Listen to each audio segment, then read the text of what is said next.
तो आप सबों को एक बार फिर से प्रभु यीशु मसीह के नाम में हम स्वागत करते हैं। जो प्रिय प्रार्थना में जुड़े उनका भी विशेष धन्यवाद। ये सच में अद्भुत प्रभु ने प्रावधान दिया है कि किसी भी बात की चिंता मत करो। हर एक बातों को हम प्रभु के सामने लेके आ सकते हैं, क्योंकि वो प्रार्थना की सुनने वाले पिता परमेश्वर है। प्रार्थना को उत्तर देने वाले वही पिता परमेश्वर है, और हम कुछ नहीं कर सकते हैं। ये इस बात को भी दर्शाता है हमारी दीनता नम्रता को कि प्रभु हम आपके हाथों में सौंपते हैं, आप दया करें। हमें सच में परमेश्वर पिता के नाम को धन्य कहता और सराहता हूँ। तो एक वचन का भाग मैं पढ़ लूंगा और उसके बाद हम स्तुति आराधना में जाएंगे। वचन संहिता 46 में पढ़ लूंगा। यहाँ पे ऐसा लिखा है, परमेश्वर हमारा शरण स्थान और बल है, संकट में अति सहज से मिलने वाला सहायक। इस कारण हमको कोई भय नहीं, चाहे पृथ्वी उलट जाए और पहाड़ समुद्र के बीच में डाल दिए जाए, चाहे समुद्र गरजे और फेन उठाए और पहाड़ उसकी बाढ़ से कांप उठे। एक नदी है जिसकी नहरों से परमेश्वर के नगर में अर्थात परम प्रधान के पवित्र स्थान में आनंद होता है। परमेश्वर उस नगर के बीच में है, वह कभी टलने का नहीं। पाँव फटते ही परमेश्वर उसकी सहायता करता है। जाति जाति के लोग झल्ला उठे, राज्य राज्य के लोग डगमगाने लगे। वह बोल उठा और पृथ्वी पिघल गई। सेनाओं का यहोवा हमारे संग है, याकूब का परमेश्वर हमारा ऊंचा गढ़ है। आओ यहोवा के महाकर्म देखो कि उसने पृथ्वी पर कैसा कैसा उजाड़ किया है। वह पृथ्वी की छोर तक की लड़ाइयों को मिटाता है।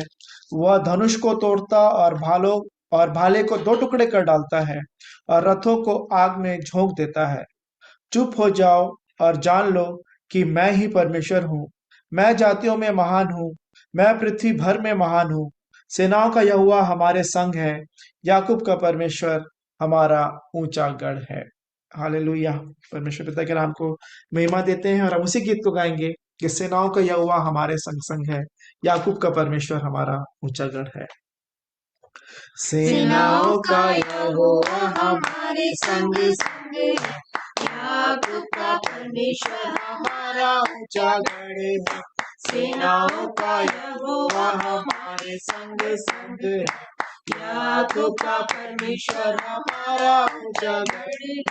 जिसने आकाश बनाया, जिसने पृथ्वी बनाई, ओ जिसने आकाश बनाया, जिसने पृथ्वी बनाई, वो सर्वशक्तिमान प्रभु है। वो यहोवा हमारे संग संग है, वो सर्वशक्तिमान प्रभु है। वो यहोवा हमारे संग संग है। सेनाओं का यहोवा हमारे संग संग है, याकूब का परमेश्वर हमारा ऊंचा गढ़ है। सेनाओं का यहोवा हमारे संग संग है, याकूब का परमेश्वर हमारा ऊंचा गढ़ है।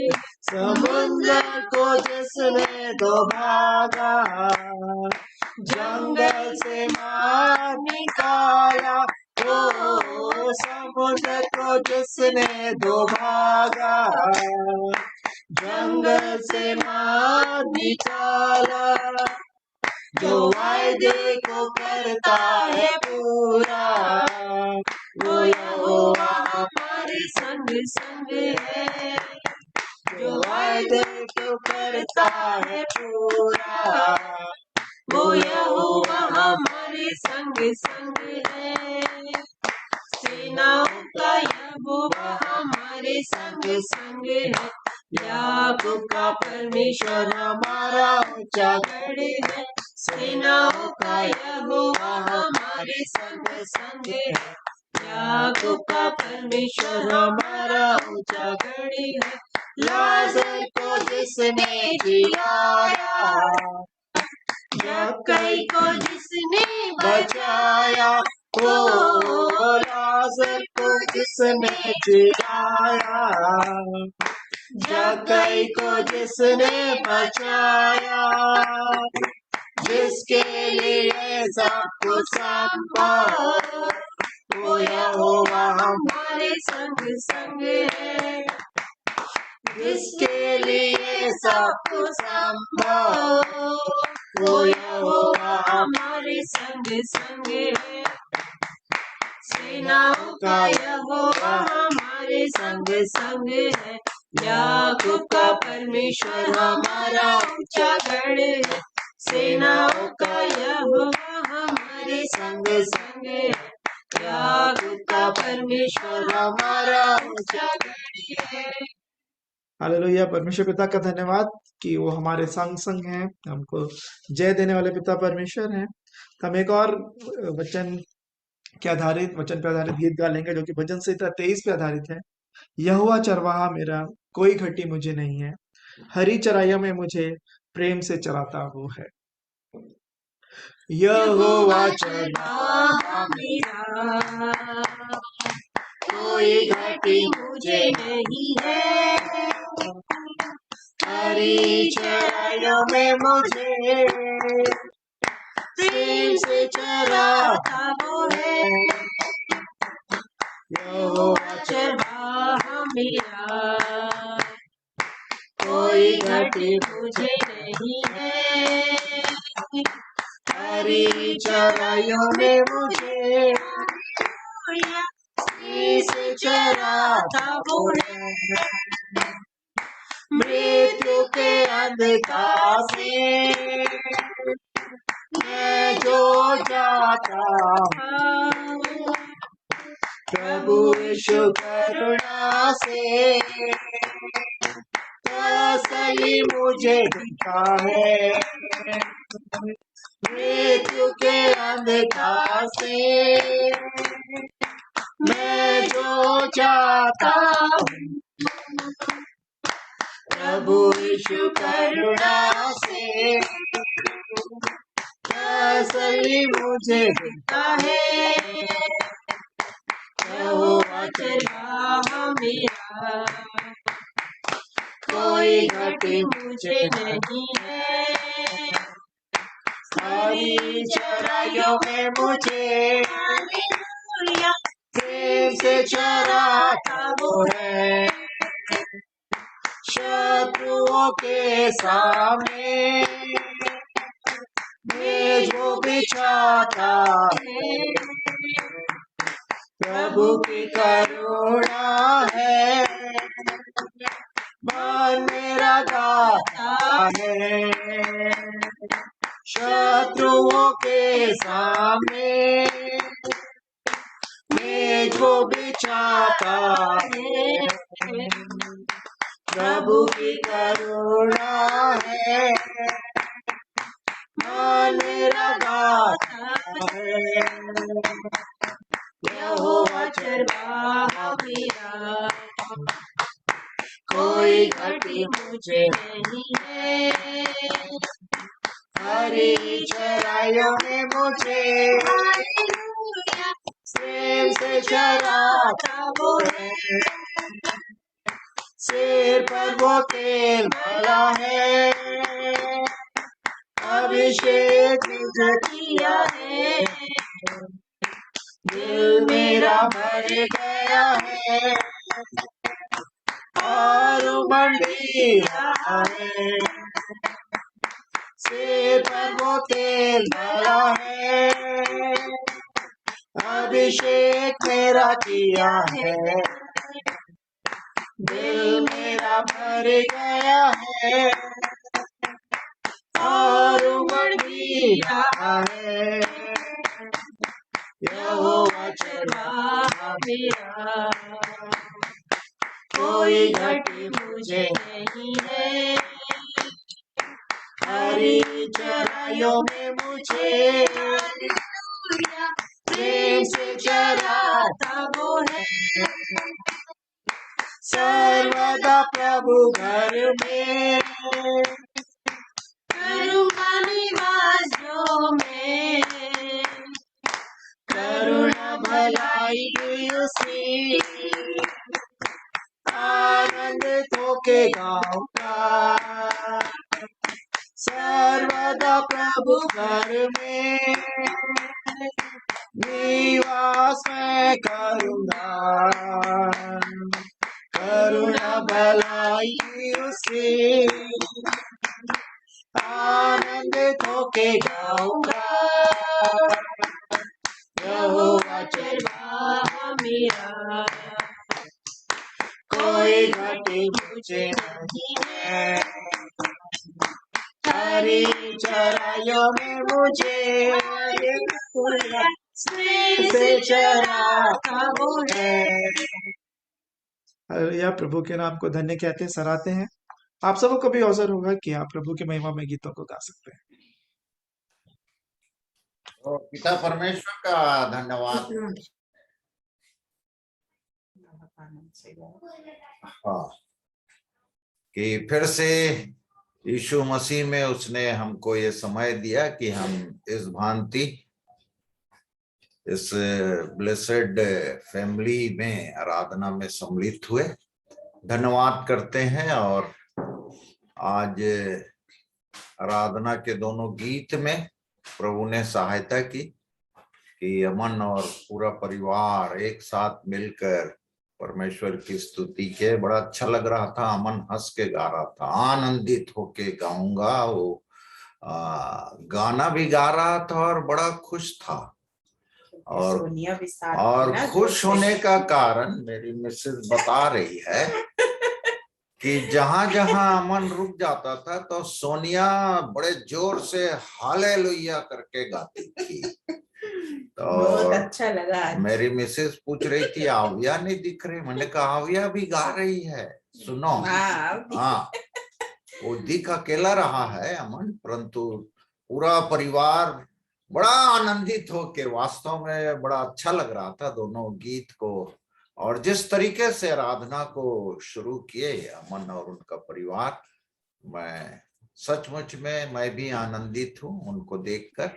और हम सबको आनंदित होना चाहिए इस परिवार में जुड़ने के बाद, कि सब स्तुति गान में अपने होठों को खोलते हैं, मन को तैयार करते हैं, परमेश्वर के वचन को बड़े ध्यान से सुनकर उसका पालन करते हैं।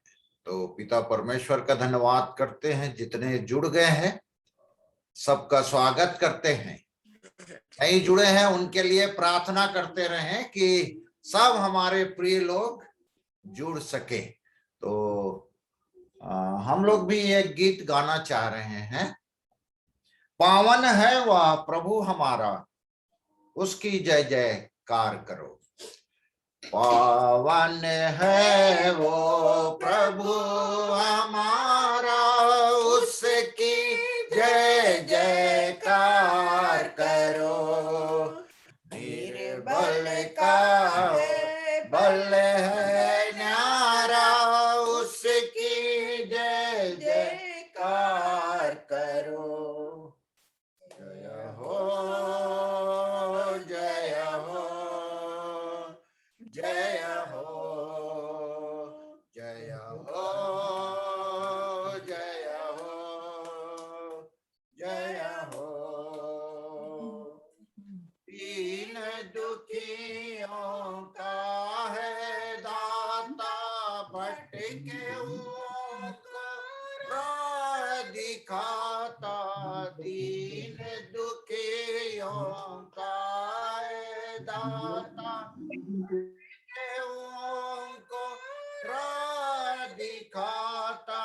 सीधे मार्ग में हमें चलाता, सीधे मार्ग में हमें चलाता। उसकी जय जयकार करो। जय हो, जय हो, जय हो, जय हो, जय हो। प्रभु हमारा बड़ा महान, निर्बुद्धियों को देता ज्ञान। प्रभु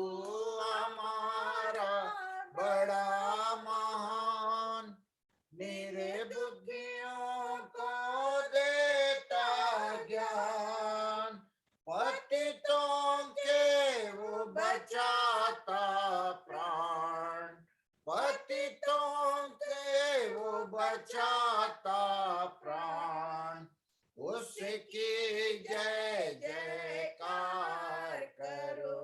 जय हो, जय हो, जय हो। प्रभु की महिमा परंपार, जग का वो है तारनहार। प्रभु की महिमा परंपार, जग का वो है तारनहार। मानव से अपना दान, मानव से अपना दान, उसकी जय जयकार करो। जय हो, जय हो, जय हो, हो, जय हो, जय हो। पावन है वो प्रभु हमारा, उसकी जय जयकार करो। निर्बल का वो बल है न्यारा, उसकी जय जयकार करो। तो पिता परमेश्वर का धन्यवाद करता हूँ। आज अचानक कैसे मैं अपना मोबाइल जिसमें क्या व्हाट्सएप फेसबुक में, बच्चे जी आवाज कम आ रही है। अरे देखते हैं। खुला तो है, देख बेटा।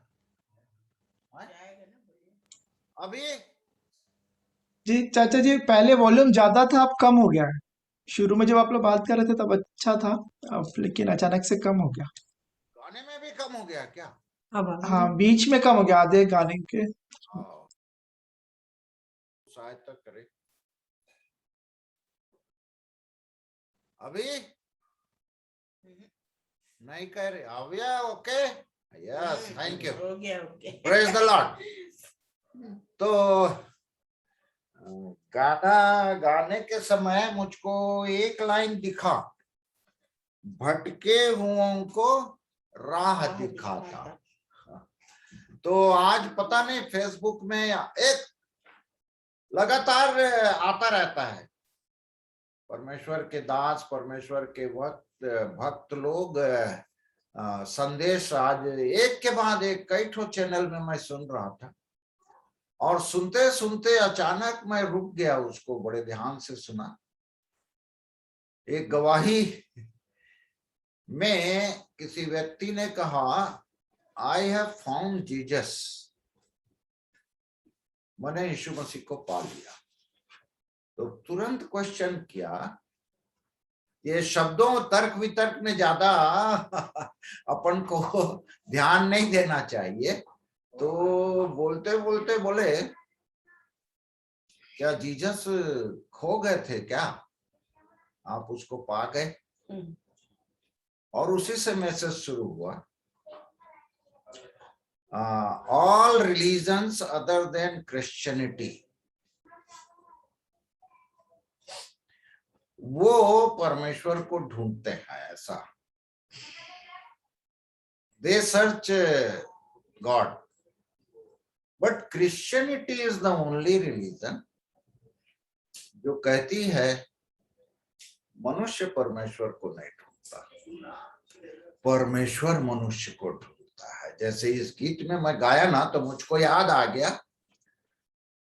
कि परमेश्वर मनुष्य को ढूंढता है। मनुष्य क्या है, वो कैसे ढूंढेगा परमेश्वर को, है ना? मैंने परमेश्वर को नहीं चुना, परंतु परमेश्वर ने मुझे चुना। मैं तो भटका हुआ था, खोया हुआ था। परमेश्वर भटका हुआ, खोया हुआ नहीं है। ऐसा थोड़ा मैं एग्री किया कि ये वचन संगत है। कहते कहते हम कुछ भी गवाही में कुछ भी बोल देते हैं और ये ध्यान नहीं रहता। अब यदि इसको वचन सम्मत एग्री करना, भटके हुओं को वो बचाता है प्राण, भटके हूं, इसको गाया ना तो मुझको ये दोनों तीनों वाक्य याद आ गया। तो सचमुच में प्रभु सहायता करें, मैं कुछ नहीं कर सकता, मुझ में क्या औकात है, कौन हूं मैं? परमेश्वर सब में सब कुछ है, वो ढूंढता है खोए हुए को, भटके हुए को, वो चुनता है। चुनाव होने के बाद, भटके हुओं के बाद, बचाए जाने के बाद हम ढूंढते हैं परमेश्वर के वचन में, खोजते हैं। और जो खोजते हैं वो जीवन पाने के पहले क्या खोजेंगे, है ना? तो ये मुझको याद आ गया, तो पता नहीं मैं क्यों इसको शेयर कर रहा हूं, प्रभु सहायता करे। Okay, thank you, praise to.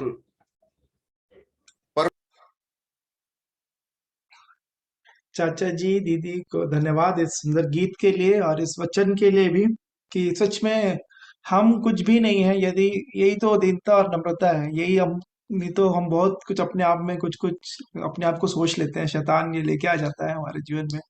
और फिर उस परमेश्वर की जैसी फिर बड़ाई और प्रशंसा हमारे जीवन के द्वारा होनी चाहिए, जो स्थान उनको हमारे जीवन में मिलना चाहिए, जो उनका स्थान उनका है, हम उसको कई बार जैसे कल हम न्याय के विषय में देख रहे थे, हम खुद ही न्याय बनने लग जाते हैं, है ना? और वैसे ही है, तो प्रभु सबकी सहायता करे, और कि प्रभु के हमेशा धन्यवादी बने रहें। और फिर जो ढूंढने वाली जो बात थी वही है, वो अंडा और चूजे वाली बात की, जब चूजे बन जाते हैं तब फिर माँ के पीछे फिर जाते हैं, है ना? इससे पहले तो माँ ही पूरा देखभाल रखती है, करती है कि वो कि अंडे से फिर वो चूजा कैसे बने। सच में परमेश्वर पिता का प्रेम उस प्रकार का है, और सिर्फ इसी को ही जानना है, यही हमारे मन में और आ जाए, अपने आप के अपने आपे में आ जाए, यही बहुत, यही प्रभु चाहते हैं, हम जान जाए प्रभु को कि फिर वो क्या है। तो परमेश्वर पिता को महिमा मिले, चाचा जी और उनके परिवार के लिए, और सुंदर गीत के लिए। आगे आप लोगों को भी अवसर है, यदि कोई प्रभु की महिमा करना चाहते हैं तो कर सकते हैं। आप सबको सलाम। मैं भी प्रभु की महिमा में एक गीत गाऊंगी। सब कुछ तुम त्यागो पर बाइबल न छोड़ो, उसकी सब शिक्षा पर दे अपना ध्यान, निश्चिंत को वो उसकी नींद से जगाता, उसमें है जीवन अनंत का बयान। बाइबल न छोड़ो, बाइबल न छोड़ो, बाइबल उजाला और शिक्षक भी है।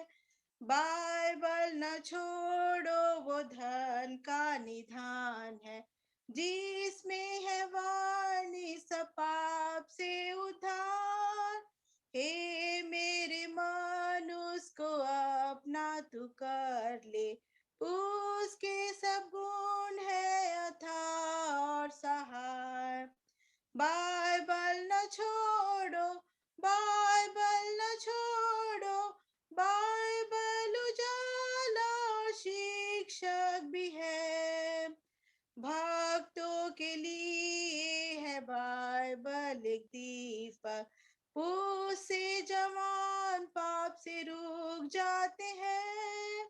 जीवन जब भ्रष्ट हुआ तब देती आशा, बूढ़ों के लिए आधार और सहारा। बाइबल न छोड़ो, बाइबल न छोड़ो, बाइबल उजाला और शिक्षक भी है। धन्यवाद।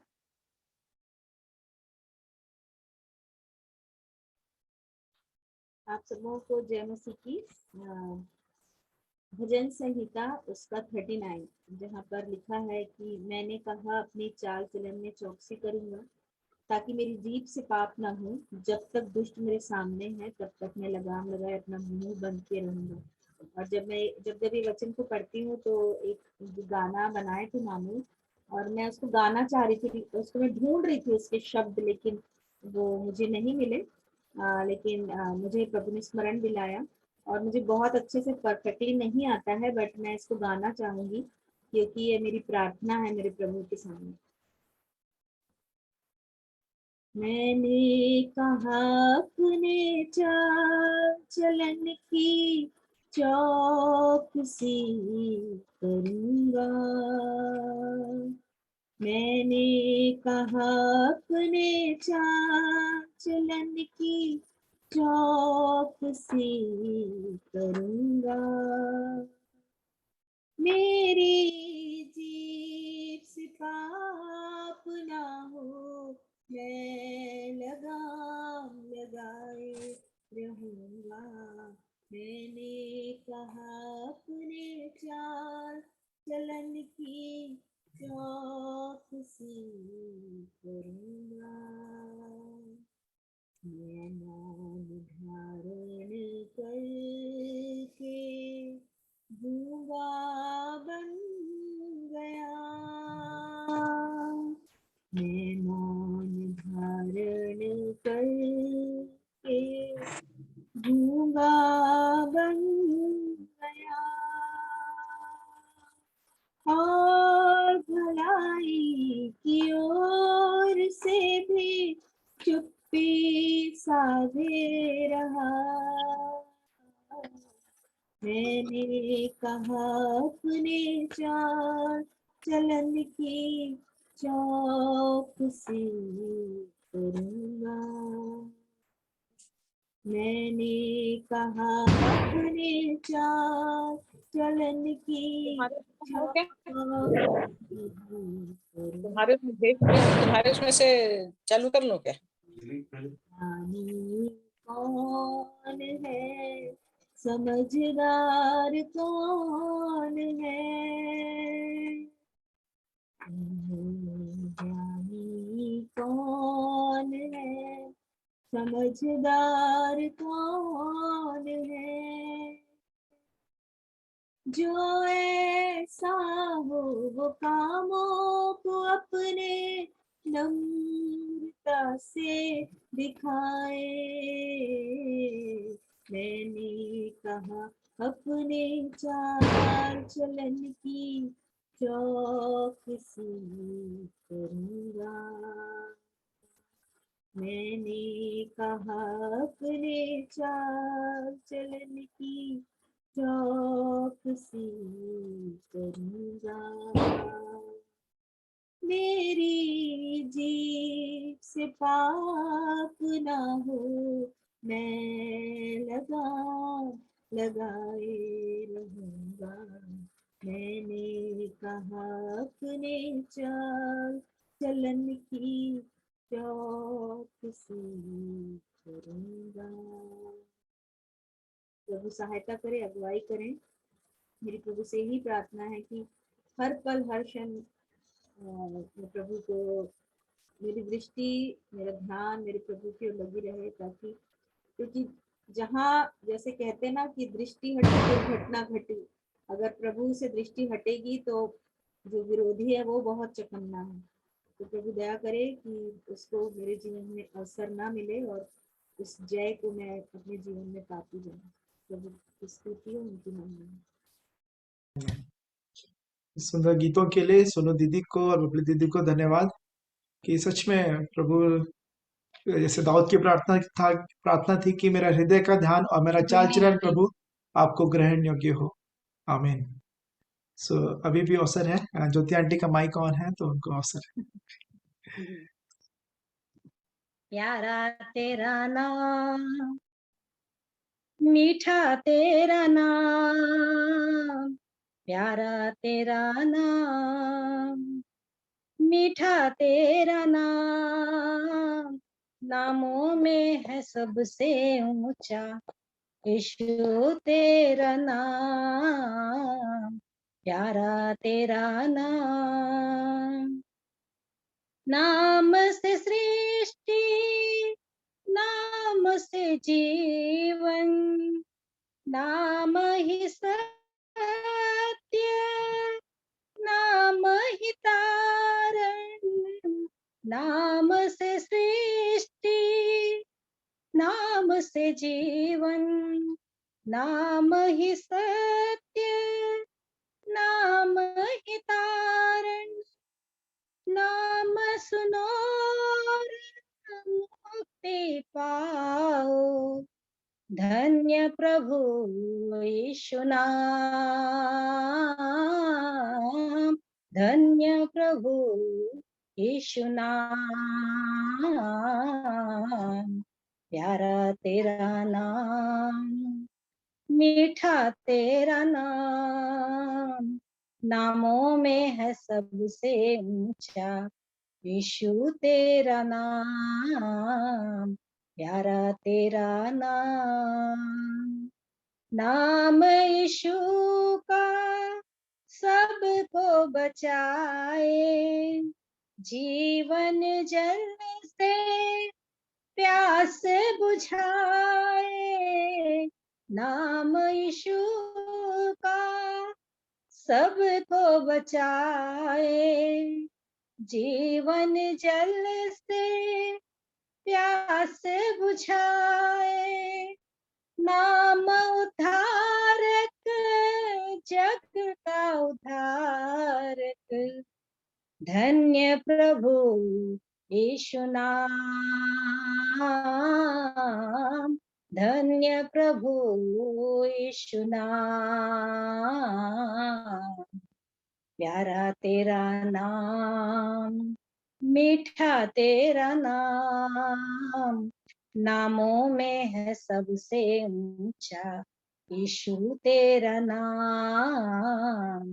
प्यारा तेरा नाम। प्रभु की स्तुति हो। आंटी को बहुत धन्यवाद इस सुंदर गीत के लिए। और प्रभु का नाम जो सब नामों में श्रेष्ठ है, जिस नाम के आगे हर एक घुटना टिकेगा और हर एक जीव अंगीकार करेगी कि यीशु मसीह ही प्रभु है। प्रभु को महिमा मिले। तो अभी अवसर होगा कि जिन पदों को हमने याद किया है, हम उन पदों को हम बोलेंगे। मैं बोलूंगा 2 कुरिन्थियों उसका 11वां अध्याय उसका 30 वचन। 2 कुरिन्थियों 11 का 30 यहाँ पे ऐसा लिखा है, यदि घमंड करना अवश्य है तो मैं अपनी निर्बलता की बातों पर घमंड करूंगा। यदि घमंड करना अवश्य है तो मैं अपनी निर्बलता की बातों पर घमंड करूंगा। Proverbs chapter 8 verse 34 to 36. Blessed is the man who listens to me, watching daily at my gates, waiting at the post of my doors. For whoever finds me finds life, for he obtains favor from the Lord. But he who sins against me wrongs his own soul. All those who hate me love death. Thank you. नीति वचन 8 34 and 35। क्या ही धन्य है वह मनुष्य जो मेरी सुनता, वरन मेरी डेवढ़ी पर प्रतिदिन खड़ा रहता और मेरे द्वारों के खंभों के पास दृष्टि लगाए रहता है। क्योंकि जो मुझे पाता है वह जीवन को पाता है और यहोवा उससे प्रसन्न होता है। Thank you. आप सबों को जय मसीह की। हे परमेश्वर, मेरे अंदर शुद्ध मन उत्पन्न कर और मेरे भीतर स्थिर आत्मा नए सिरे से उत्पन्न कर। प्रभु को इस वचन के द्वारा महिमा मिले। भजन संहिता इनके 8-10 का है। आमीन।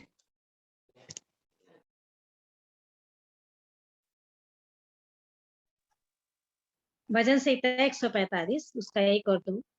हे मेरे परमेश्वर, हे राजा, मैं तुझे सराहूंगा और तेरे नाम को सदा सर्वदा धन्य कहता रहूंगा। प्रतिदिन मैं तुझको धन्य कहा करूंगा और तेरे नाम की स्तुति सदा सर्वदा करता रहूंगा।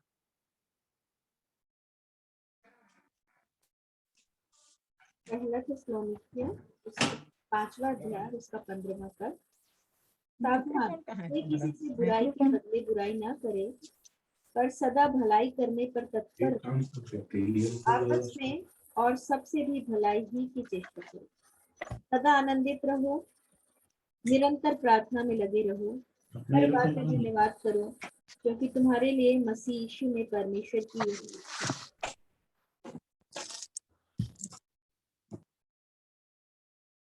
म्यूट है बोल रहे हैं ना इसमें तो। इब्रानियों 13 का 5 और 6 वचन। तुम्हारा स्वभाव लोभ रहित हो और तुम्हारे पास है उसी पर संतोष करो, क्योंकि उसने आप ही कहा है, मैं तुझे कभी न छोड़ूंगा और न कभी त्यागूंगा। इसलिए हम निडर होकर कहते हैं, प्रभु मेरा सहायक है, मैं न डरूंगा। मनुष्य मेरा क्या कर सकता है? एक थोड़ा सा एक्सक्यूज मी, बेला आंटी आपकी आवाज आ रही है, हालांकि आप ऑडियो कनेक्शन में दिख नहीं रहा मुझे हमको, लेकिन आप जब बोलते हैं तो आपकी आवाज आती है। तो आप यदि बोलना चाहें तब बोल सकते हैं, जब भी आपको अवसर होगा, या जब भी आप बोलना चाहें तब आप बोल सकते हैं।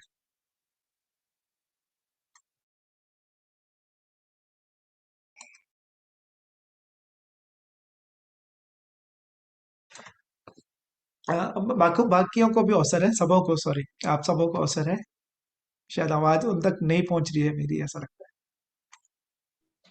वह नदियों को जंगल बना डालता है और जल के स्रोतों को सूखी भूमि कर देता है।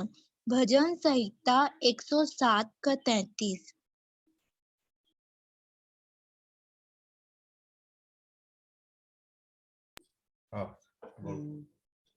नीति वचन 8 का 17 और 18 पढ़ लूंगी। जो मुझसे प्रेम रखते हैं उनसे मैं भी प्रेम रखती हूँ, और जो मुझको यत्न से तड़के उठकर खोजते हैं वे मुझे पाते हैं। धन और प्रतिष्ठा मेरे पास है, वरन ठहरने वाला धन और धर्म भी है। धन्यवाद। नीति वचन 8 का ही 23 और 24, वैसे तो पूरा वहां तक है 31 तक, परंतु मैं 23 और 24 को 22-23 दो पद को पढ़ना चाहूंगा। यहोवा ने मुझे काम करने के आरंभ में वरन अपने प्राचीन काल के कामों से भी पहले उत्पन्न किया। मैं सदा से वरन आदि ही से पृथ्वी की सृष्टि से पहले ही से ठहराई गई हूं। और ये बुद्धि समझ जो 8 का पहला पद शुरू होता है उसमें वर्णन है बुद्धि। तो मैं आज थोड़ा सा आदि में वाला पद मैं हमेशा याद रखता हूं और बच्चों को भी अपने उनको सिखाता हूं। उत्पत्ति 1:1 और यूहन्ना 1:1। तो मैं ये आदि शब्द पे ध्यान किया कि ये आदि से यहोवा ने बनाया, काम करने के पहले। और आगे पढ़ेंगे तो अंत तक 31 को मैं पढ़ूंगा, 31 पद को। मैं उसकी बसाई हुई पृथ्वी से प्रसन्न थी और मेरा सुख मनुष्यों की संगति से होता था।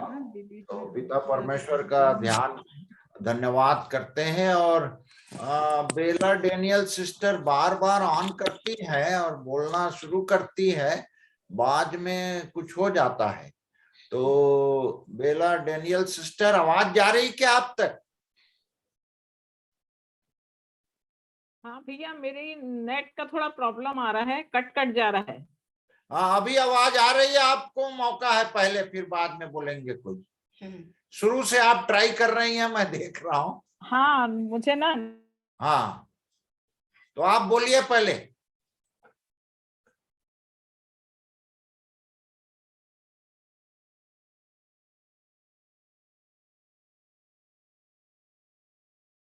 फिर से कट जा रही हैं। दूसरों को आशीष परिवार भी बार बार खोल रहे हैं, देख लीजिए।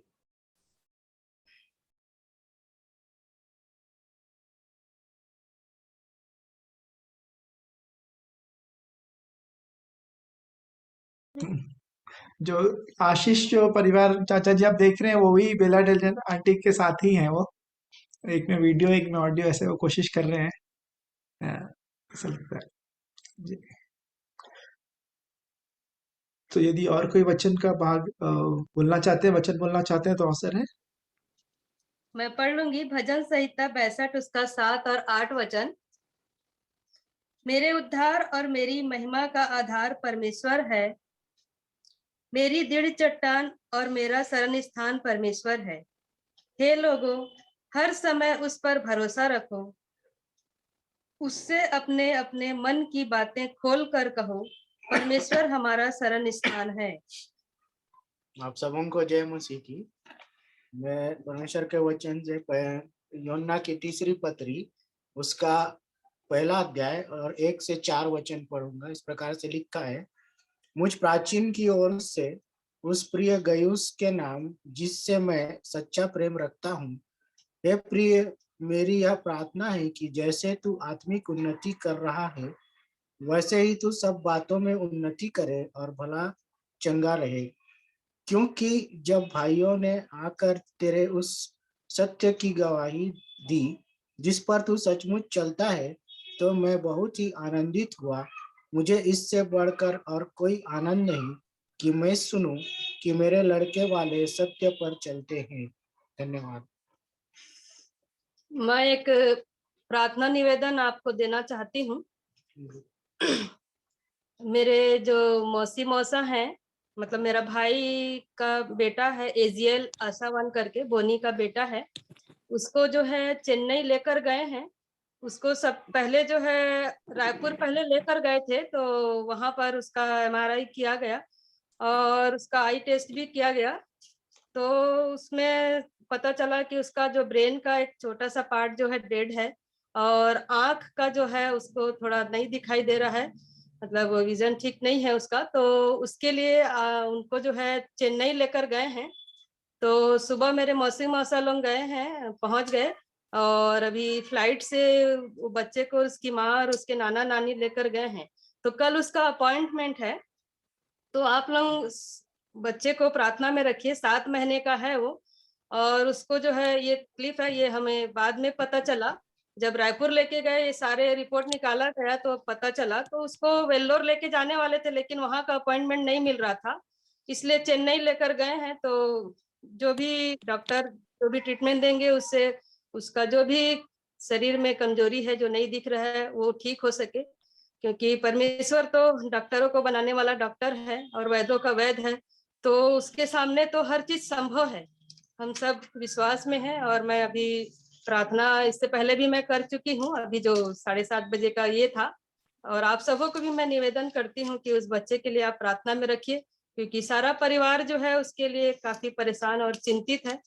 तो हर परेशानी और चिंताओं को परमेश्वर दूर करे और जो भी ट्रीटमेंट हो वो सही तरीके से हो सके और बच्चा जो है ठीक हो सके। धन्यवाद।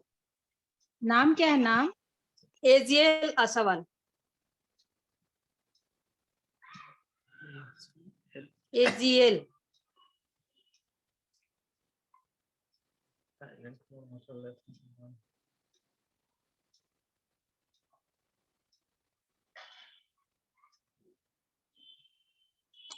जरूर से हम सब अपनी व्यक्तिगत प्रार्थनाओं में, पारिवारिक प्रार्थना में हम जरूर स्मरण रखें, और यहाँ भी जो प्रार्थना करें वो हम सब साथ में प्रेयर कर सकते हैं, उस विषय के लिए जरूर करें।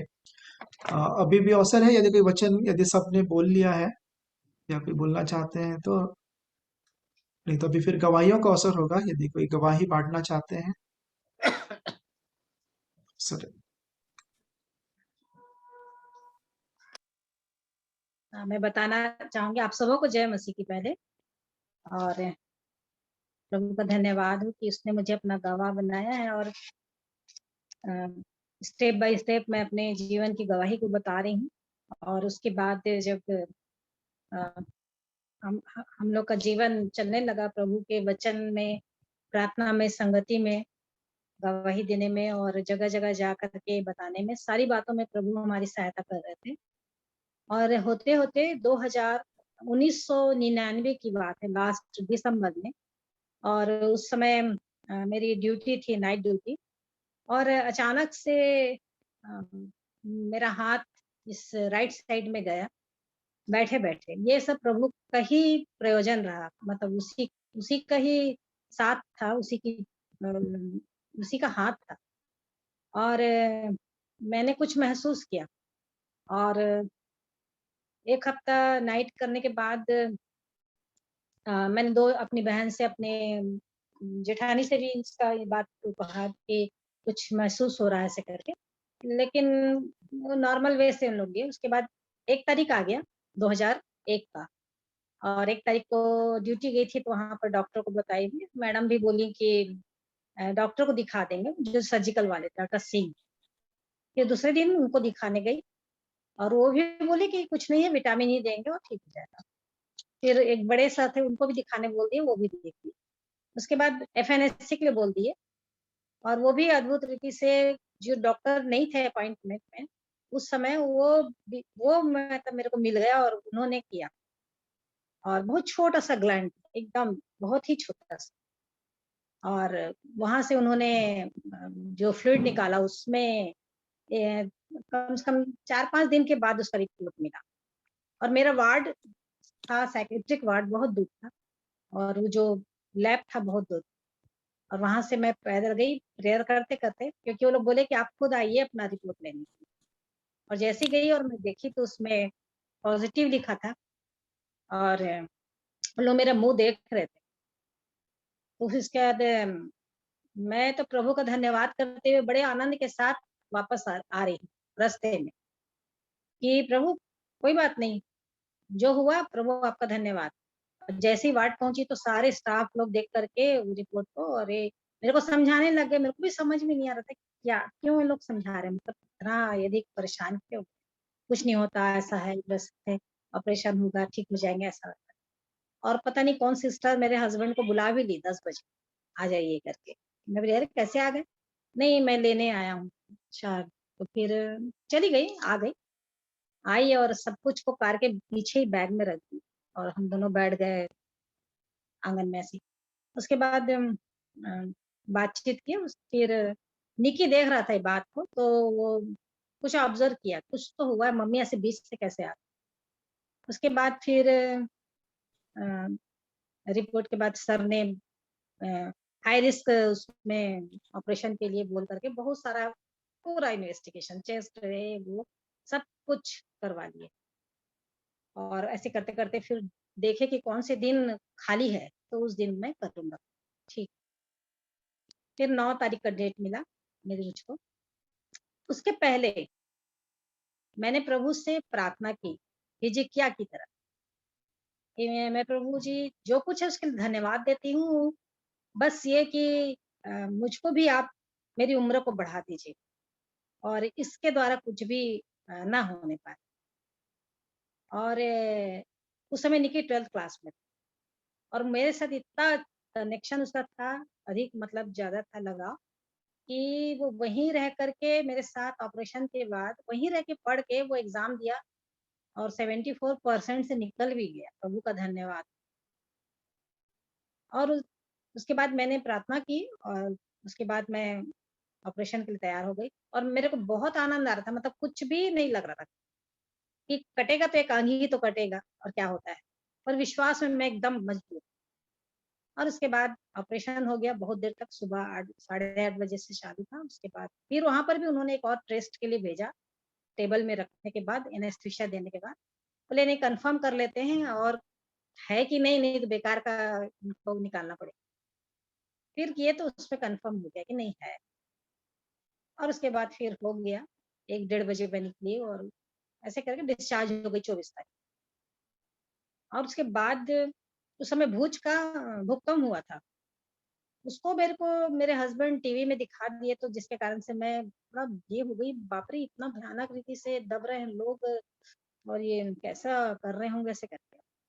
दूसरे तीसरे दिन से मैं एकदम मतलब बहुत ज्यादा ये हो गई, परेशान सी होने लग गई अपने आप। और उसके बाद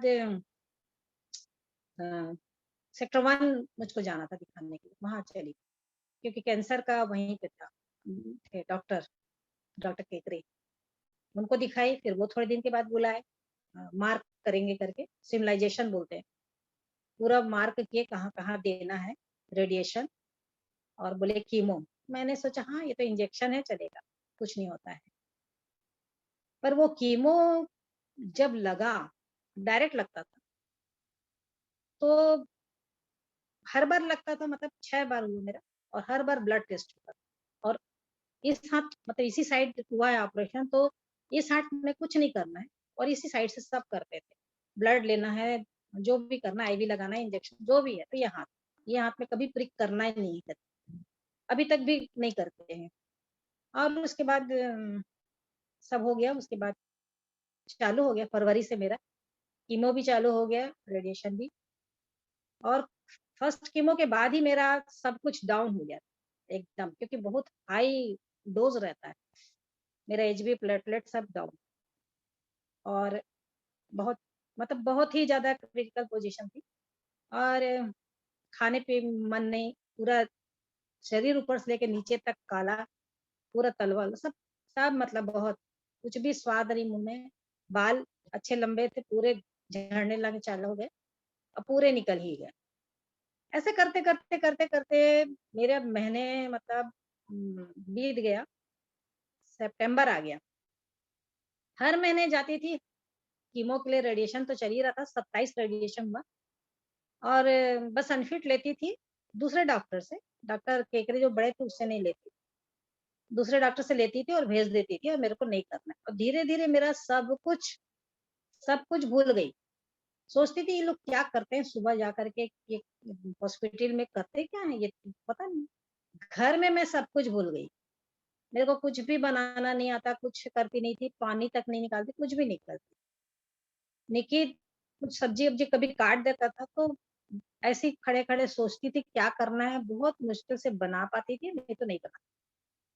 ऐसे होते होते प्रभु के दास आते थे, प्रभु की प्रार्थना हम लोग करते थे, मेरे लिए करते थे, समझाते थे, बताते थे, सब हो रहा था, सब सब कुछ चल रहा था। और एक दिन एक आई मेरी पहचान की, बहुत साल 5-6 साल के बाद आई, संगीता नाम की, 28 जून की बात है, मेरे को याद है। और आई एकदम धूप वूप में, एकदम पैर वैर भी उसका एकदम धूल धूल में, रायपुर से आई थी। और बोली कि मैं 3 दिन से फास्टिंग में हूँ और मेरे को प्रभु आपका चेहरा दिखा रहा था। पहले तो बोली कि दुर्ग भिलाई दिखा रहा था, तो दुर्ग में तो मेरा घर है, मैं घर से घर तो जाती रहती हूँ, भिलाई में कौन है, भिलाई में कौन। तो मुझे आपका चेहरा दिखाई दिया, तो मैं आपके पास आई हूँ, मुझको प्रभु भेजे हैं। मैंने अच्छा ठीक है। और मैं बोली कि जब भेजे हैं तो जरूर कुछ बात हो गई। फिर मैं यही सोची कि अब ये तो मेरे को फिर वचन से कुछ पूछेगी, और मैं मन में सोच ली कि ये मैं भजन संहिता 41 का 10 बोल दूंगी, यशायाह 41 का 10 बोल दूंगी, तो वो भी ये हो जाएगी कि हाँ ये वचन में बनी हुई है। और जबकि कुछ नहीं था। फिर उसके बाद क्योंकि वो मेरे से बहुत जूनियर, तो इसलिए मैं बोली मेरे लिए ये रहेगा कि इतनी बड़ी दीदी के पास आई और दीदी कुछ नहीं बताई। मैं बोली 41 का 10 बोल दूंगी, बस हो जाए, चली जाएगी अपने। लेकिन उसके बाद वो दोपहर को बोलती है प्रार्थना करेंगे, और हम लोग का एक हॉल में यहीं पर कलीसिया लगती थी उसमें आराधना। प्रार्थना करने के समय वो मेरे लिए जब प्रार्थना करने लगी, मेरा नाम लेके प्रार्थना करने लगी, उसके बाद जब प्रार्थना खत्म हुई, आमीन हुआ, तो बोलती है कि आपका नाम क्या है। मैं बोली अभी तो तू प्रार्थना में बोल रही थी, वो नाम भी भूल गई थी मेरा 5-6 साल में। मैं बोली तो बोल रही थी ज्योति। अच्छा हाँ हाँ।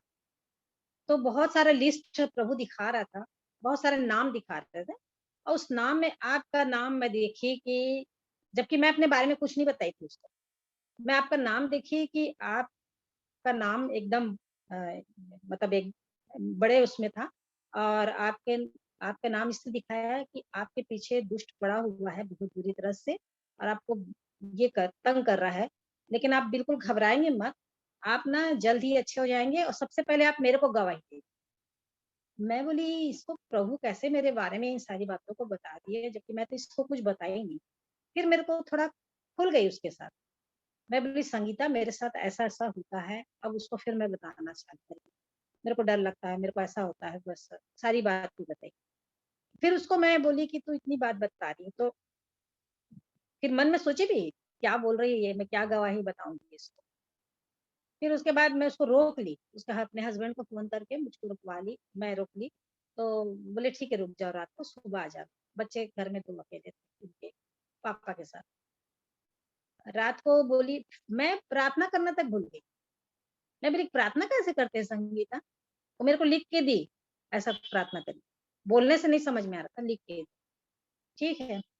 फिर मैं बोली कि तेरे को नींद नहीं आती, हाँ मेरे को आप बताना भूल गई। मेरे को नींद ही नहीं आती थी। 7 महीना हो गया था, नींद नहीं आती थी। रात-रात भर जगती थी, बस घड़ी ऐसा-ऐसा देखती रहती थी और सुबह 4 बजे उठ जाती थी। क्या क्या नींद आ ही नहीं रही। ऐसे ही चल रहा था। फिर उसके बाद रात में मैं बोली कि मेरे को नींद नहीं आती संगीता, उसके बाद और बताइए।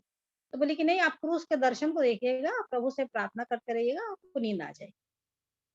रात का 2 बजे फिर मैं उसको उठाई, वो ऐसे पेट के बल लेट करके उधर मुँह करके सो रही। मैं बोली कि संगीता उठ, नींद नहीं आ रही मेरे को।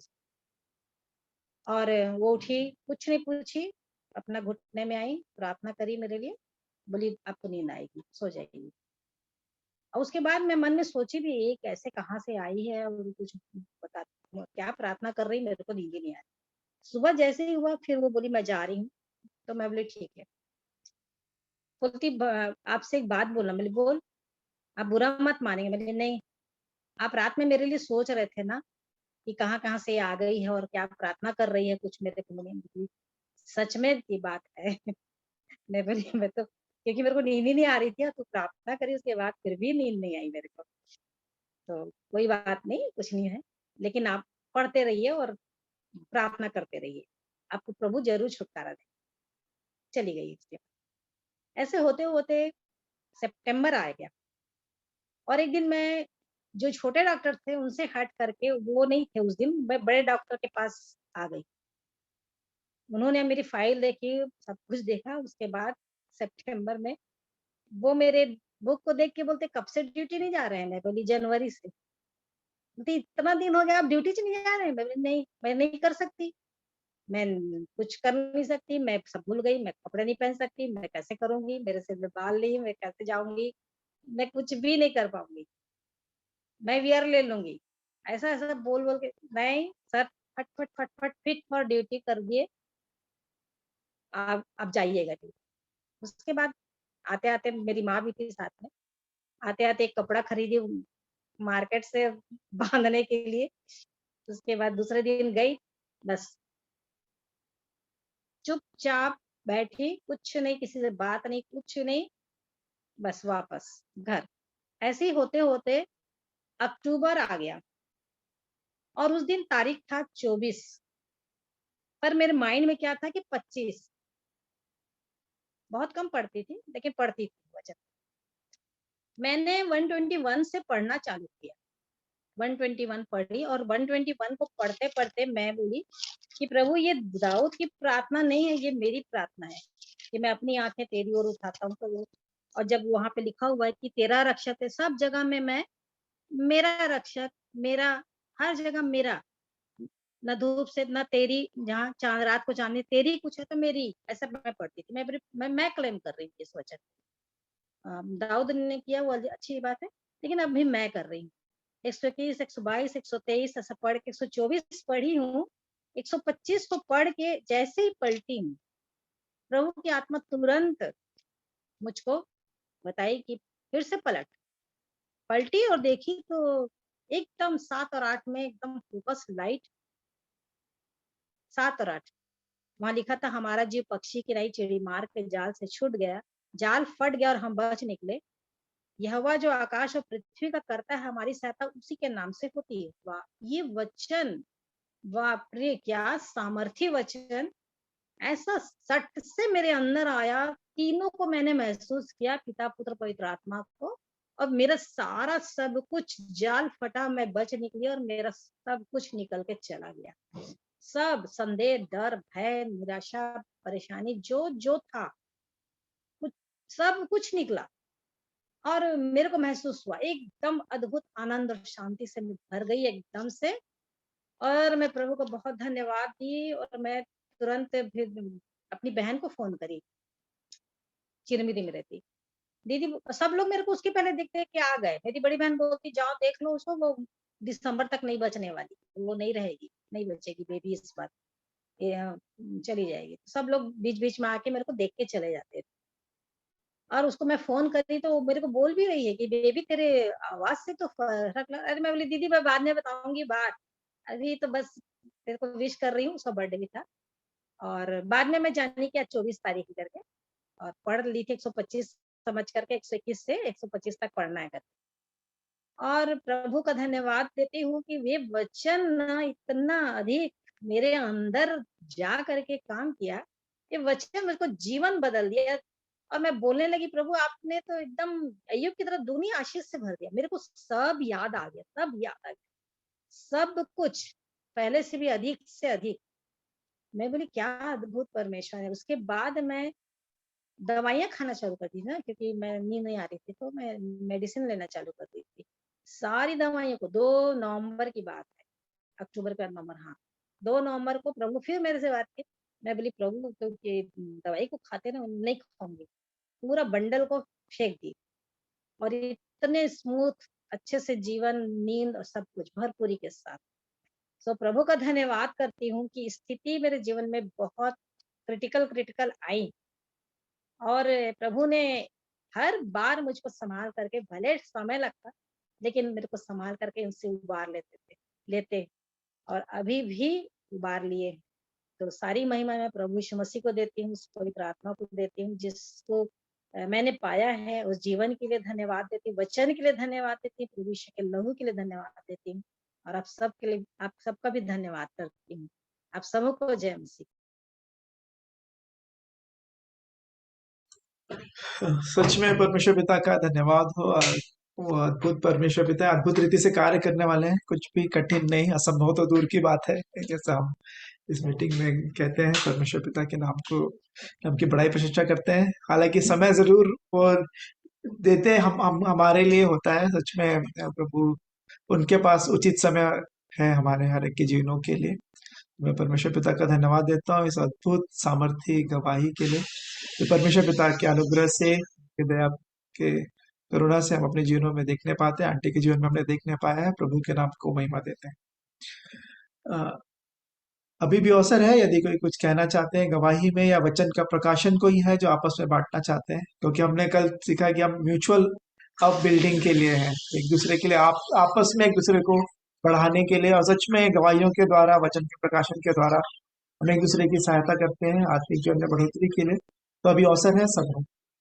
अद्भुत गवाहियों से हमारे प्रिय लोग भरे हुए हैं और ज्योति सिस्टर को हम बहुत पहले से जानते थे। ये बीमारी जब आई थी उन समय भी हम उनके लिए प्रार्थना करते थे, परंतु ऐसा हुआ, कैसे जीवन पाई और सबको शेयर किए नहीं जानता था।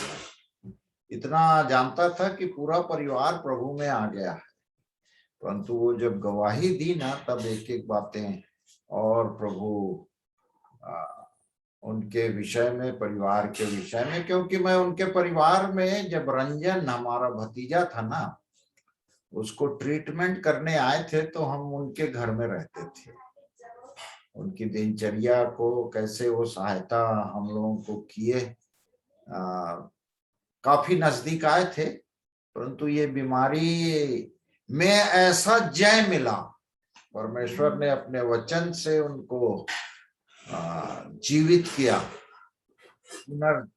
फिर से जीवित किया। अद्भुत गवाही है, उसको सुनकर मैं आनंदित हुआ। और जब से अभी सब कोई स्क्रीन में देख रहा हूँ, रुपेश दिखा था, परंतु रुपेश के जगह आज जो पद वो लिखा है अपने, उसमें पढ़ नहीं पा रहा हूँ, रेड से व्हाइट में लिखा है। तो उसको पढ़ के मैं बोला, ये पहला तो ट्री ऑफ लाइफ के बारे में लिखा था, अचानक से बदल दिया। ये क्यों बदला, उसको मैं जानना चाह रहा था। इसलिए मैं उसको पढ़ के, अध्याय लिखा है पहला कुरिन्थी 4 और उसका 5 पद, उसको मैं पढ़ना चाहता हूँ। यहाँ लिखा है, इसलिए जब तक प्रभु ना आए, समय से पहले किसी बात का न्याय न करो। वही अंधकार की छिपी बातें ज्योति में दिखाएगा और मनों के अभिप्रायों को प्रकट करेगा। तब परमेश्वर की ओर से हर एक की प्रशंसा होगी। इतना थोड़ा लंबा है ये पद। तो इनकी बातों को जब मैं शुरू के 2 लाइन, पहला जो अंश है उसको जब मैं पढ़ा, इसलिए जब तक प्रभु ना आए, और आगे लिखा है समय से पहले किसी का न्याय ना करो।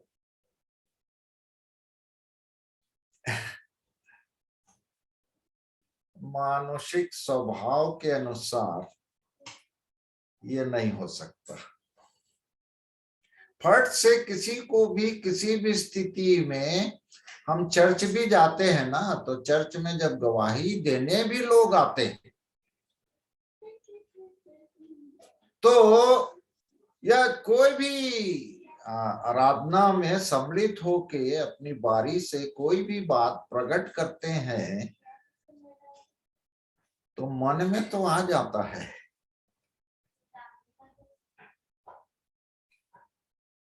और हम सचमुच में न्यायी बन जाते हैं। जब तक प्रभु ना आए, प्रभु ना आए मतलब न्यायी बन के आएगा प्रभु, तो वो न्यायी है, तो मैं कौन होता हूं किसी का न्याय करने वाला। किसी को भी देखकर एकदम मन में आ जाता है, कोई आए ना हमारे घर, कौन आया है, ये जरूर इस कारण से आया। और पहले से कुछ भी बातों को मैं आपको नहीं कह सकता, मैं एकदम से अरे ऐसा है, हाँ पक्का ऐसा होगा, मन में आ जाता है।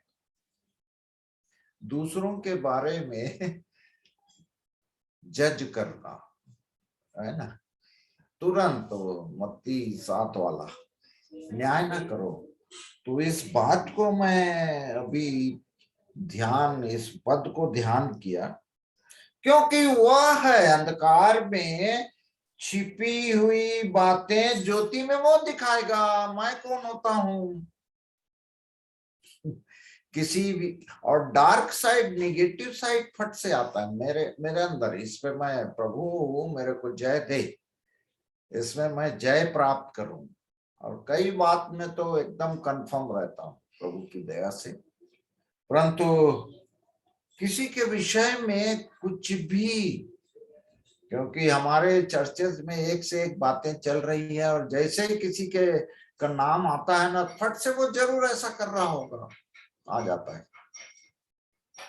तो प्रभु सचमुच में सहायता करे और छिपी बातें ज्योति में दिखाएगा, फिर मतलब सब पे प्रकट होगा वो अंधकार की। इसलिए तो डेविड कहता है ना, मेरे गुप्त पापों को भी प्रभु, जिसे कोई मनुष्य नहीं जानता, मैं भी उतनी जानकारी नहीं है, ऐसे गुप्त पापों को भी प्रभु मेरी क्षमा करें। तो सचमुच में तब परमेश्वर की ओर से हर एक की प्रशंसा होगी, हर एक की। और प्रभु सहायता करे हर एक में मेरा नाम आ जाए, हम सबका नाम आ जाए। प्रभु हम सबकी सहायता करेगी।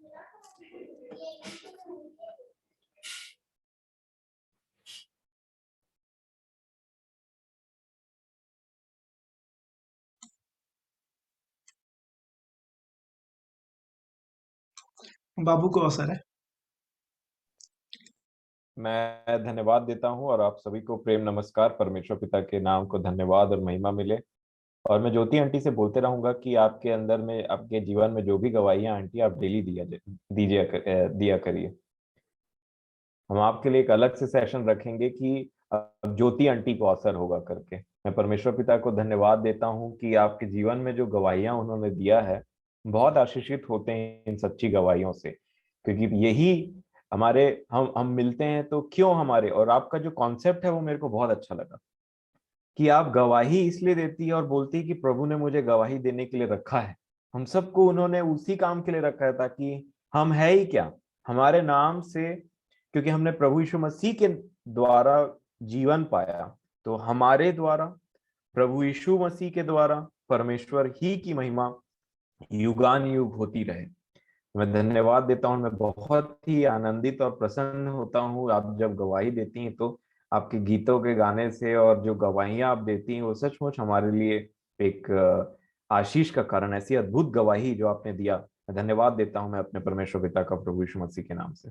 और जो न्याय के विषय में हम देख रहे थे मेरे प्रियो, मैं भी अपने जीवन में यही बात को देख रहा हूँ।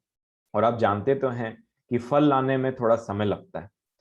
प्रभु एक माली के समान धीरज धरता है कि प्रभु ऐसा नहीं कि आज उसने कुछ उगाया तो कल ही फल लाने की चेष्टा रखे या फिर तुरंत से वो ऐसा रखे। वो एक धीरजवंत परमेश्वर है और वो हमारी गति को बहुत अच्छे से जानते हैं।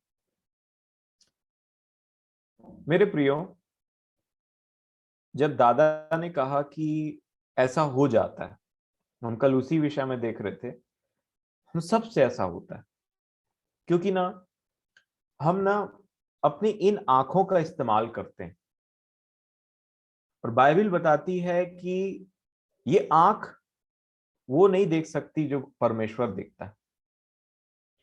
और इसीलिए मैं समझता हूं कि उतावली से कोई बात जो है वो कभी नहीं करना चाहिए। एक पहला प्रैक्टिकल अप्रोच जो होता है, उतावली से कभी नहीं बात करना चाहिए।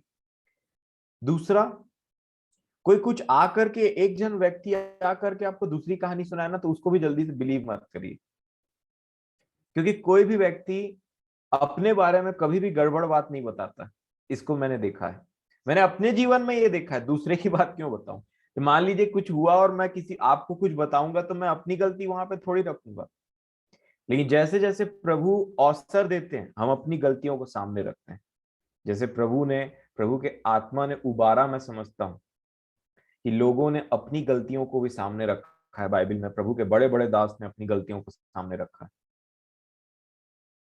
तो वो भी बहुत जरूरी है। और मैं समझता हूं कि हमारी जो आंख है ना, वो न्याय से ज्यादा दया में विश्वास करे।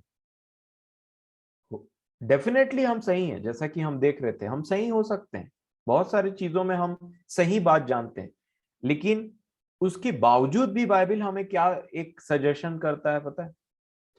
कि न्याय मत करो। प्रभु यीशु मसीह को पता था कि उस स्त्री ने पाप किया है और वो बिल्कुल निर्दोष थे। वो न्याय करते भी ना तो कुछ नहीं होता वहां पे, लेकिन प्रभु ने अपने आप को सच्चे न्यायी के हाथ में सौंपा। अब भजन संहिता 43 अध्याय में एक बात लिखा है।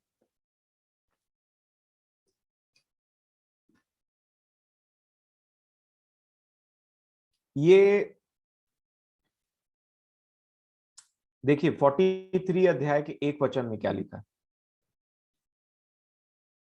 लिखा है 43 का 1 भजन संहिता, हे परमेश्वर मेरा न्याय चुका। न्याय के लिए यहां पे ये व्यक्ति इस पृथ्वी में किसी को नहीं देख रहा। उन्होंने कहा हे परमेश्वर मेरा न्याय चुका। आगे लिखा है, और विधर्मी जाति से मेरा मुकदमा लड़ मुझको छली और कुटिल पुरुष से बचा, क्योंकि हे परमेश्वर तू ही मेरी शरण है, तूने क्यों मुझको त्याग दिया है। ये प्रभु यीशु मसीह के वचन है जो उन्होंने क्रूस में कहा था। और मेरी प्रार्थना है मेरे परमेश्वर पिता से, मेरे प्रियो आप भी प्रार्थना करिए। देखिए भजन संहिता एक ऐसी बेहतरीन पुस्तक में से एक है ना, जिसमें प्रभु यीशु मसीह के शब्दों को भविष्यद्वक्ता दाऊद ने कहा है। बहुत बार दाऊद अपने विषय में नहीं लिख रहे थे, वो एक्चुअल में प्रभु के विषय में लिख रहे थे। और इसीलिए जब लिखा जाता है, जब उस बात को पौलुस ने भी आगे कहा था, नए नियम में आप पढ़ सकते हैं कि दाऊद का तो शरीर सड़ गया और उसकी कब्र भी है, उसकी कब्र विद्यमान है। तो फिर वो किसके विषय में बात कर रहा था? अपने विषय में बात नहीं कर रहा था। इसी चीज को प्रभु यीशु मसीह ने लूका रचित सुसमाचार में बोला था। देखिए लूका 24 अध्याय और उसका 44 वचन में पढ़ना चाहूंगा।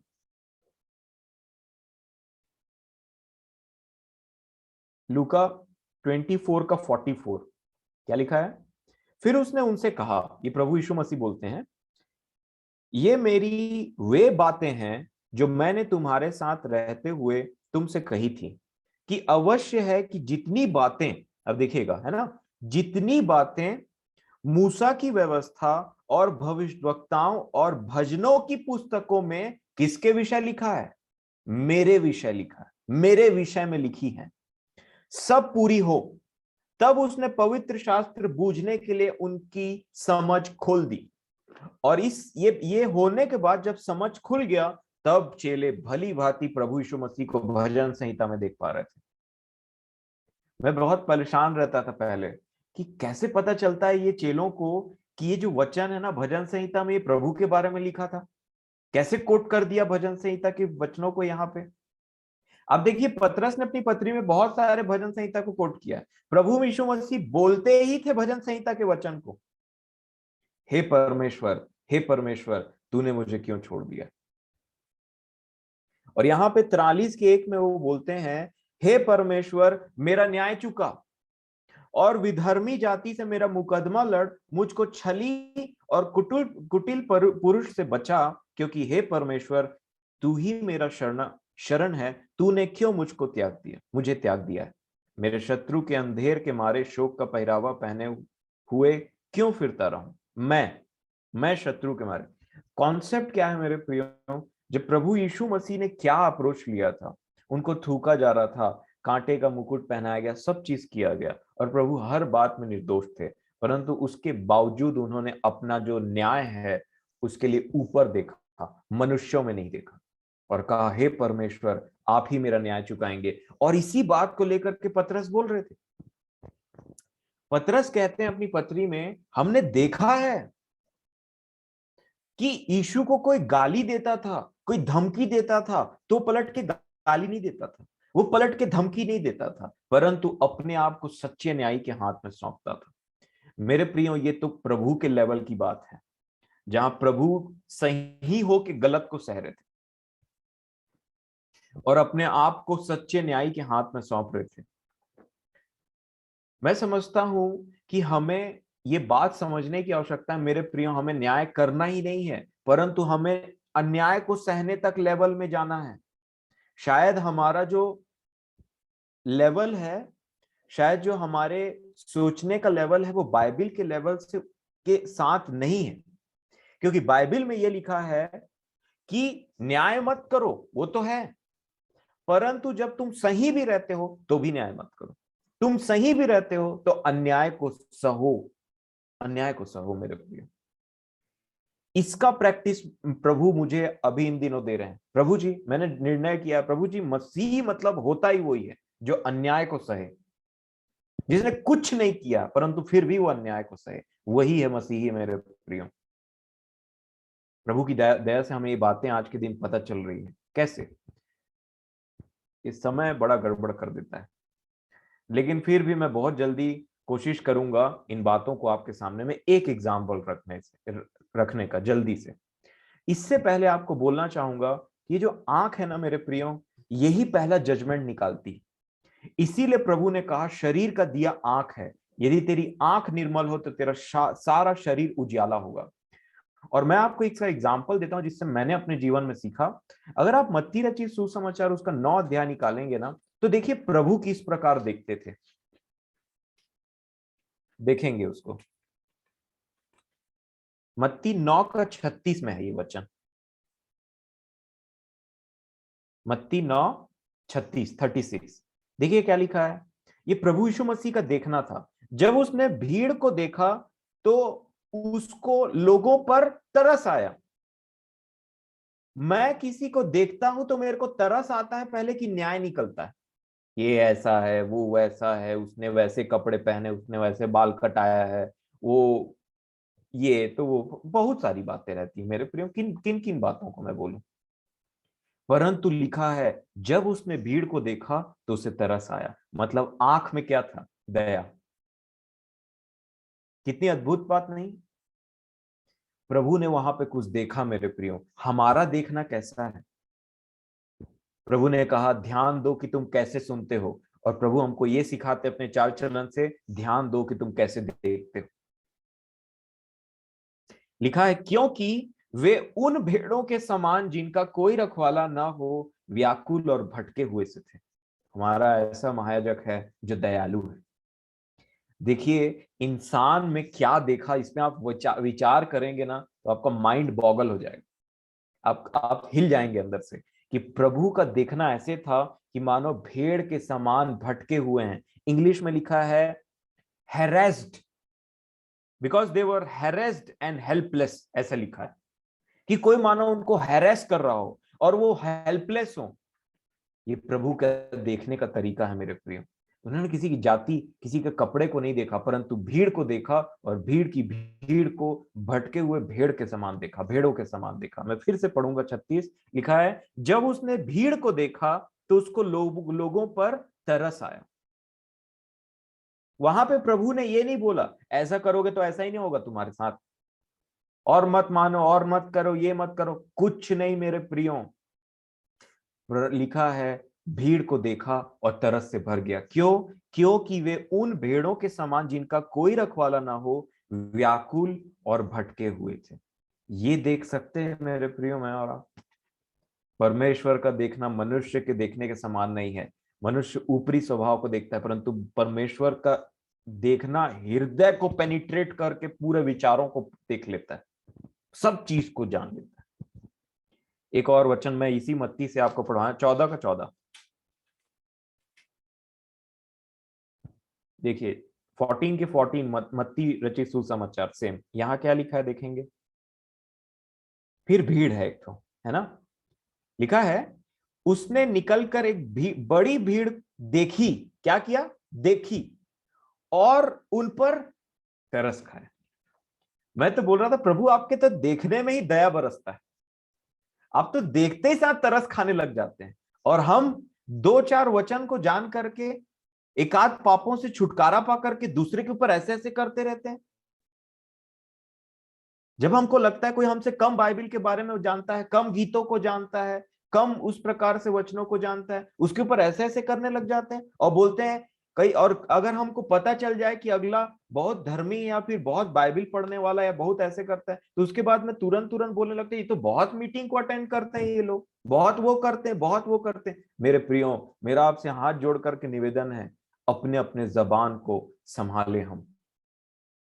ये मैं अपने जीवन के लिए सीख रहा हूं। हम कोई नहीं होते किसी को कुछ बोलने के लिए। लिखा है उसने एक समय ठहराया है जिसमें वो अपने पुत्र के द्वारा, उस मनुष्य के द्वारा जगत का न्याय करेगा। और वो समय से पहले अगर मैं उस सीट में बैठ जाऊं न्यायी वाले, तो सबसे पहले मेरे भगाएगा आने के बाद में, चाहे मैं सही रहूं चाहे गलत रहूं। बोलेगा तू कैसे जज सीट में बैठ गया, ये पहले बता। नहीं मेरे प्रियो, उसने एक समय ठहराया। और इसीलिए बेहतरीन उपाय क्या है? हम न्याय के बदले दया को चुने।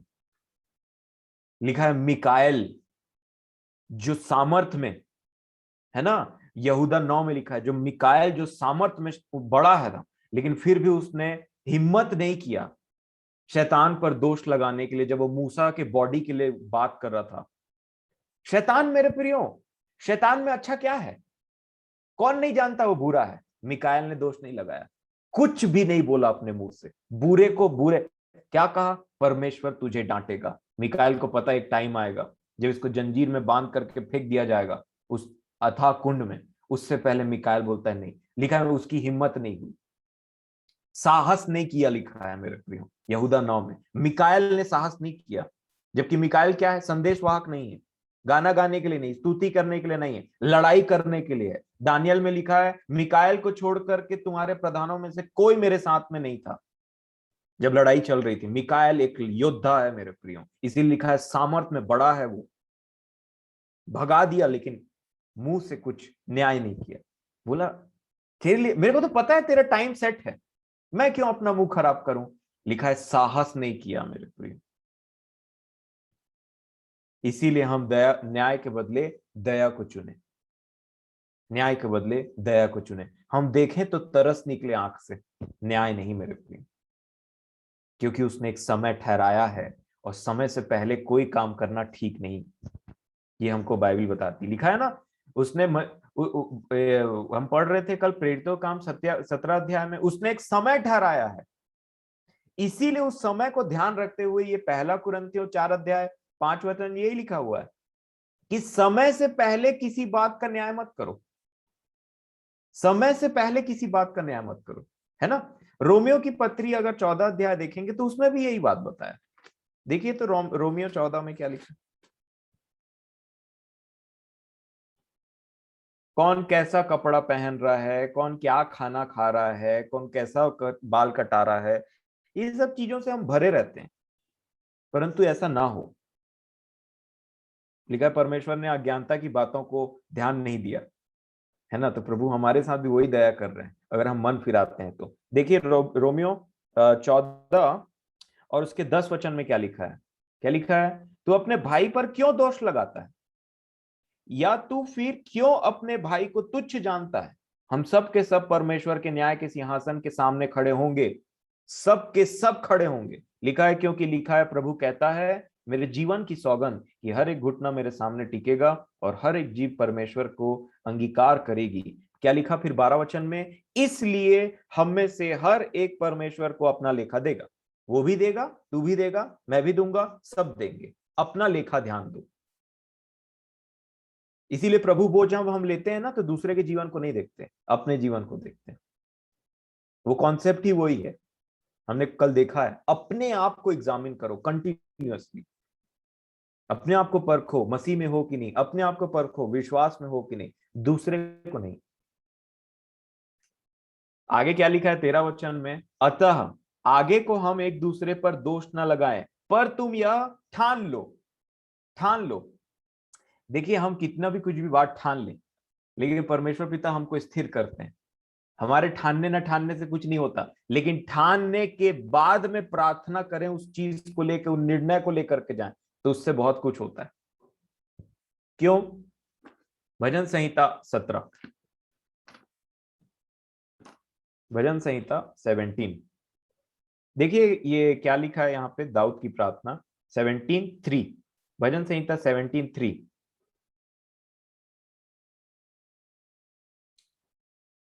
लिखा है भजन संहिता 17 अध्याय 3 वचन में, तूने मेरे हृदय को जांचा है, तूने रात को मुझे देखा है, तूने मुझे परखा परंतु कुछ भी खोटापन नहीं पाया, है ना। भजन संहिता 3 का, अब देखिए लास्ट में क्या लिखा है, मैंने क्या कर लिया, मैंने ठान लिया। क्या ठाना? मैंने ठान लिया है कि मेरे मुंह से अपराध की बात नहीं निकलेगी। इन्होंने ठान लिया, लेकिन ठानने के बाद में आगे भी कुछ लिखा है मेरे प्रियो। क्या लिखा पता है? ये 4 में वो बोलते हैं, मानवीय कामों में मैं तेरे मुंह के वचन के द्वारा क्रूरों की सी चाल से अपने को बचाए रहा, मेरे पांव तेरे पथों में स्थिर रहे, फिसले नहीं। ठानने के बाद उसने 6वां वचन बोला, देखिए क्या लिखा, हे ईश्वर मैंने तुझसे प्रार्थना की। अपने ठाने हुए निर्णय को प्रार्थना के साथ रखना बहुत जरूरी है, क्योंकि तू मुझे उत्तर देगा। अपना कान मेरी ओर लगाकर मेरी विनती सुन ले। प्रभु इन पढ़े हुए वचनों पर आशीष दे। मैं ज्यादा वचन तो नहीं पढ़वाना चाहूंगा, परंतु आपसे यही बात बोलना चाहूंगा मेरे प्रियो, न्यायी हाकिम द्वार पर है। किसी बात का न्याय मत करो, हाकिम द्वार पर, गेट पर है। अगर मैं ही न्याय कर दूं हाकिम के आने से पहले, तो हाकिम क्या करेगा आकर के? और न्याय के लिए मुझे और आपको कैसे तैयार होना है पता है मेरे प्रिय? ना तो दूसरे पर दोष लगाएं, ना तो कोई ऐसा काम करे कि अगला हम पर दोष लगा सके।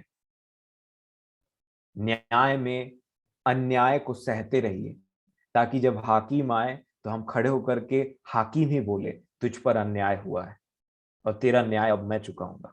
और वही लोग प्रभु यीशु मसीह की बाट जो सकते हैं, जो अन्याय सह रहे हैं, जो सहते जा रहे हैं अन्याय, और क्या आशा रखते हैं, हमारा न्याय कोई मनुष्य नहीं, कोई जज नहीं, कोई हाई कोर्ट नहीं, सुप्रीम कोर्ट नहीं, लोकल कोर्ट नहीं, परंतु हमारा सच्चा न्यायी वो चुकाएगा।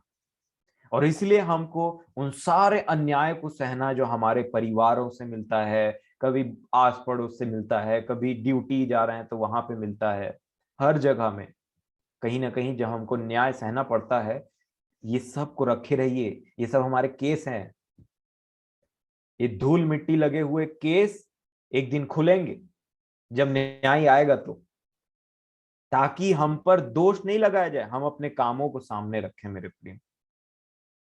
मन फिराएं और इस संसार से अलग रहें। तभी मैं और आप, निन्वे के लोग हम पर दोष नहीं लगा पाएंगे, क्योंकि वो मन फिरा चुके। जो मन नहीं फिरा उसी के ऊपर दोष लगाया जाएगा। संसार दोषी ठहर चुका। इससे बाहर निकलना है मेरे प्रियो। छोटी छोटी बातों में जरूर हो जाती है हमसे भूल चूक, कभी खाना पीना तो कभी इधर उधर। और पता है इससे सबसे बड़ी बात हमको सीखने की क्या जरूरत है मेरे प्रियो? हमारा अंदर का मैं इतना बड़ा होते जा रहा है धीरे धीरे कि हमको छोटी सी छोटी बात भी ना सहन नहीं हो पाती है। मैं अपने जीवन के लिए ऐसे सीखता हूं कि मैं अंदर से इतना बड़ा हूं ना कि छोटी सी छोटी बात मेरे को ऐसा लगता है, हट, मेरे साथ ऐसा कौन कर दिया, ये ऐसा कौन, तुम ऐसा कौन, ये वैसा हो। तब मुझे प्रभु ने दिखाया तू अंदर से बहुत बड़ा है, तुझे अंदर से। पौलुस क्या बोलते हैं? मैं प्रतिदिन मरता हूं। और प्रतिदिन मरना बहुत जरूरी है मेरे प्रिय, क्योंकि एक दिन भी ये जी गया ना तो ये बढ़ता है। तो प्रभु मेरी और आपकी सहायता करें इन विषयों में। हम किसी भी प्रकार से कपटी ना बने, क्योंकि हम जानते हैं कि यहाँ पे अपनी धार्मिकता प्रकट करने कोई मतलब नहीं, क्योंकि हम तो सच्चे न्याय की बात करते हैं और सच्चे न्याय की बात करते हैं। एक दिन सब खुल जाएगा। कितना कौन सा पेंट लगाऊं मैं अपने ऊपर में जो प्रभु नहीं निकाल करके दिखा पाएगा कि अंदर क्या था। मुझे एक प्रचारक का याद आता है, बोलते हैं कोयला में जितना पेंट तुम पोत लो व्हाइट कलर का, जैसे ही वो गिरेगा अंदर से खिलखिला करके बोलेगा हम तो करिया है करके। तो प्रभु की सहायता से प्रभु हमको वो चीज प्रदान करेगी, प्रतिदिन मैं अपनी गलतियों को देख सकूं। ये प्रभु की बहुत बड़ी दया है जो हम अपनी गलतियों को देख सकते, नहीं तो हम एक मनुष्य अपने विषय में अंधा हो जाता है। यही सबसे पहला दया है मेरे प्रिय। प्रभु मेरी और आपकी सहायता करें। ये सब बातें ना धीरे धीरे करके ना हमारे जीवन से प्रभु निकाले अपने अनुग्रह से। समय ज्यादा ले लिया, परंतु फिर भी समय के लिए आपका धन्यवाद। आपने सुना है, इसलिए प्रभु को आदर मिले, महिमा मिले, और इन विषयों में हम जरूर ध्यान दें। आमीन। परमेश्वर पिता का धन्यवाद हो, फिर से इस न्याय के विषय में हम आगे देखने पाए। और जब कोयले की बात निकली, तो जब कोयला जल जाता है तभी सफेद हो जाता है। तो जब कोयला खत्म हो जाएगा तो फिर सफेदी नजर आएगी। प्रभु ने मुझे इस बात पे जब एक बात कही गई, सच में टूटा और पिसा मन जो है, जब जो चीज टूट गई, जो पिस गई, फिर वो किसी काम के लिए नहीं है ना। वो खत्म हो जाए, नया मन नया हृदय जो प्रभु देने वो आ जाए। सच में ये तरस और दया और क्षमा करने वाला हृदय प्रभु प्रदान करें। वो प्रेम जो होना चाहिए है ना, प्रेम से हम देखने पाए। तरस लिखा है, प्रभु यीशु मसीह तरस से आत्मिक स्थिति को देखते थे।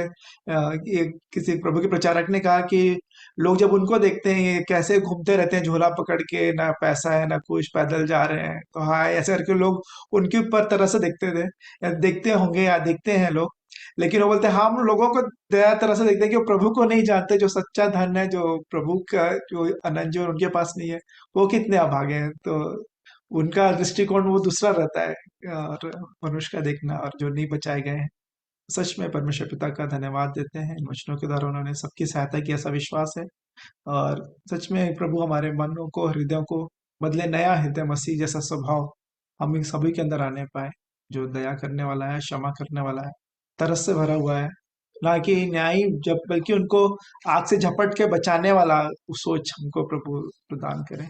मैं परमेश्वर पिता का धन्यवाद देता हूँ उनके वचनों के लिए और आप सबों के लिए। यदि कोई कुछ कहना चाहते हैं या प्रार्थना में अगुवाई करना चाहते हैं तो उसके लिए भी अवसर है।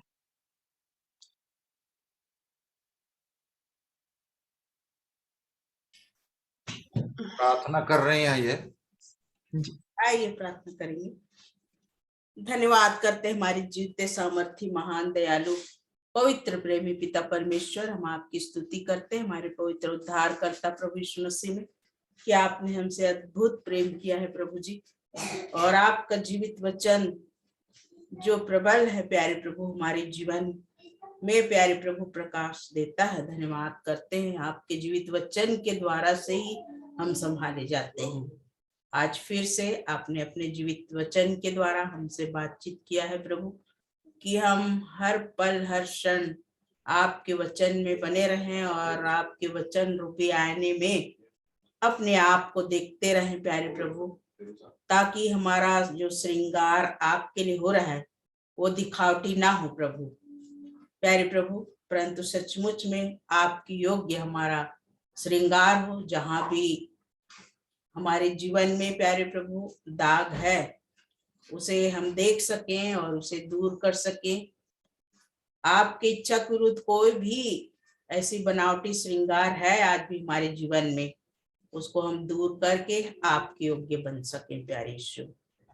पवित्र प्रभु, और हमारे वस्त्र उजले रहें प्यारे प्रभु। हम इस छाती की रखवाली करते जाएं, आपसे दया चाहते हैं। हम अपने आप में कुछ भी नहीं कर सकते प्रभु। वचन बताता है मनुष्य को तो उसका मार्ग सीधा दिख पड़ता है, परंतु अंत में मृत्यु मिलती है।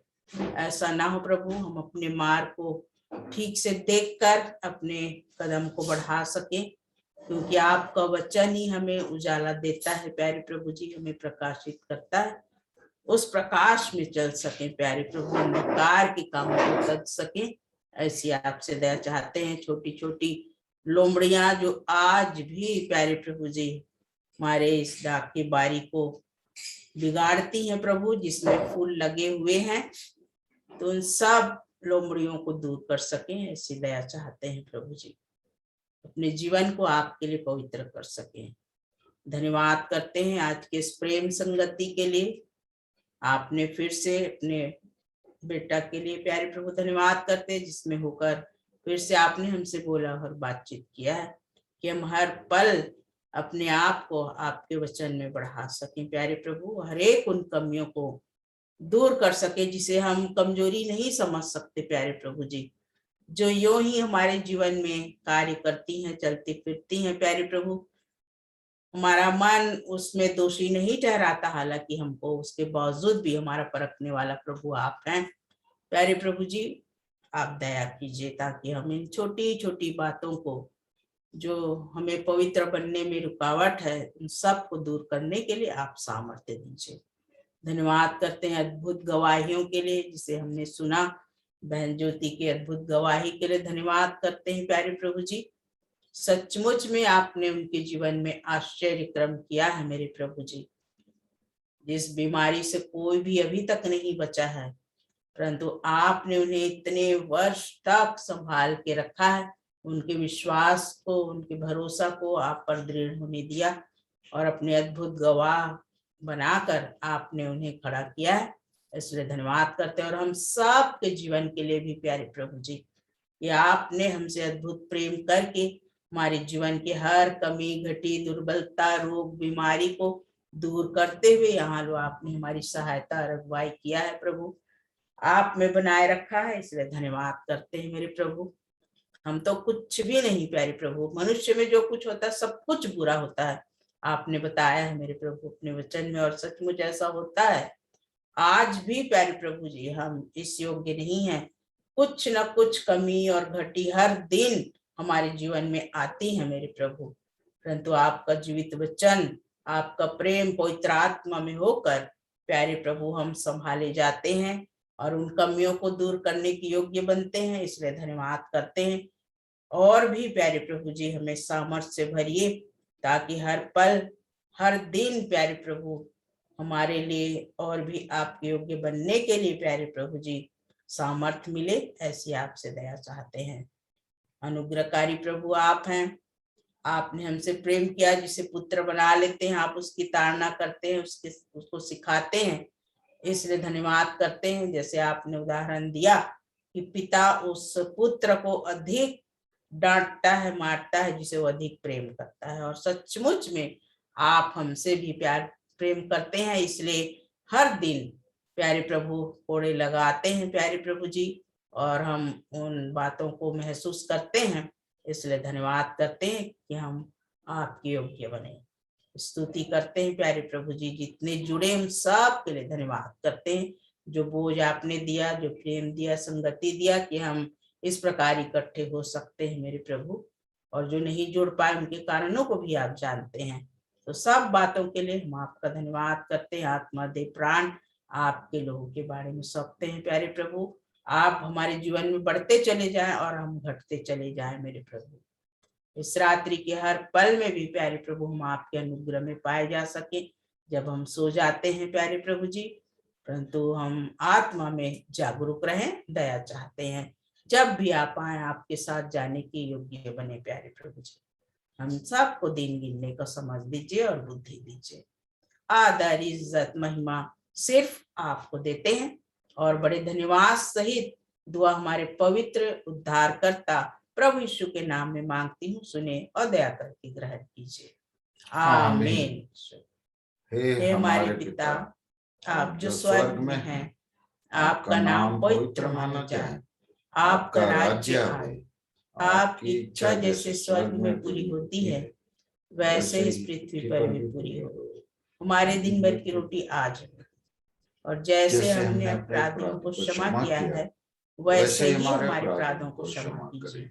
हमें परीक्षा में न लाइए परंतु बुराई से बचाइए, क्योंकि राज्य और पराक्रम और महिमा सदा आपकी ही है। आमीन। आमीन। एक मिनट मैं ये सोनू को देना चाहता हूँ। वो आशीष परिवार से जो प्रार्थना विषय आया। सोनू, तो वो भी तो होगी ना आशीष। सोनू सोनू जी जीजा जी। हाँ, वो प्रार्थना सब्जेक्ट दी है बेटा। जी जी। उनको आप नजदीक से जानते हो, इसलिए मैं आपका नाम प्रपोज कर रहा हूँ।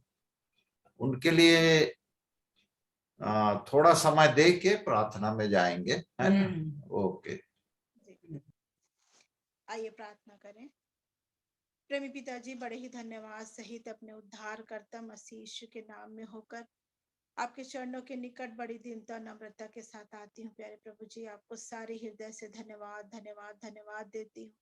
आप महिमा और स्तुति और धन्यवाद के योग्य मेरे जीवित पिता परमेश्वर हैं। आपका धन्यवाद करते हैं प्यारे पिता परमेश्वर। दुख बीमारी में साथ रहने वाले, हर एक चिंताओं को दूर करने वाले, हर एक परिस्थिति में संभालने वाले, और प्यारे पिता परमेश्वर जिन जिनने आपकी ओर दृष्टि उठाई उन्हें आपने संभाला। प्रभु जी धन्यवाद करते हैं मेरे प्यारे पिता परमेश्वर आपके बड़े प्रेम के लिए प्रभु जी, आपके वचन के स्पष्टता के लिए प्रभु जी, जो सचमुच में मेरे खुदा प्यारे पिता परमेश्वर ताया हुआ है प्रभु जी, और वो कभी ना बदलने वाला प्रभु जी। हाँ मेरे प्यारे पिता परमेश्वर, और हमारे जीवन में विश्वास को प्रभु जी आप बढ़ने दीजिए मेरे खुदा। हे मेरे प्यारे पिता परमेश्वर, सचमुच में हम बड़े ही विश्वास के साथ प्रभु जी हम सब मिलकर प्यारे पिता परमेश्वर अपने अपने हृदयों को आपके चरणों के निकट रखते हैं प्रभु जी। और मैं विशेष कर मेरे बेटे आशावान के लिए मैं प्रार्थना निवेदन करती हूँ प्यारे पिता परमेश्वर। दया और अनुग्रह को चाहती हूँ प्यारे पिता प्रभु जी। आपने उन्हें उनके जीवन में दिया है पिता, और आप उन्हें संभालते हैं प्रभु। परिवार का विश्वास है मेरे खुदा।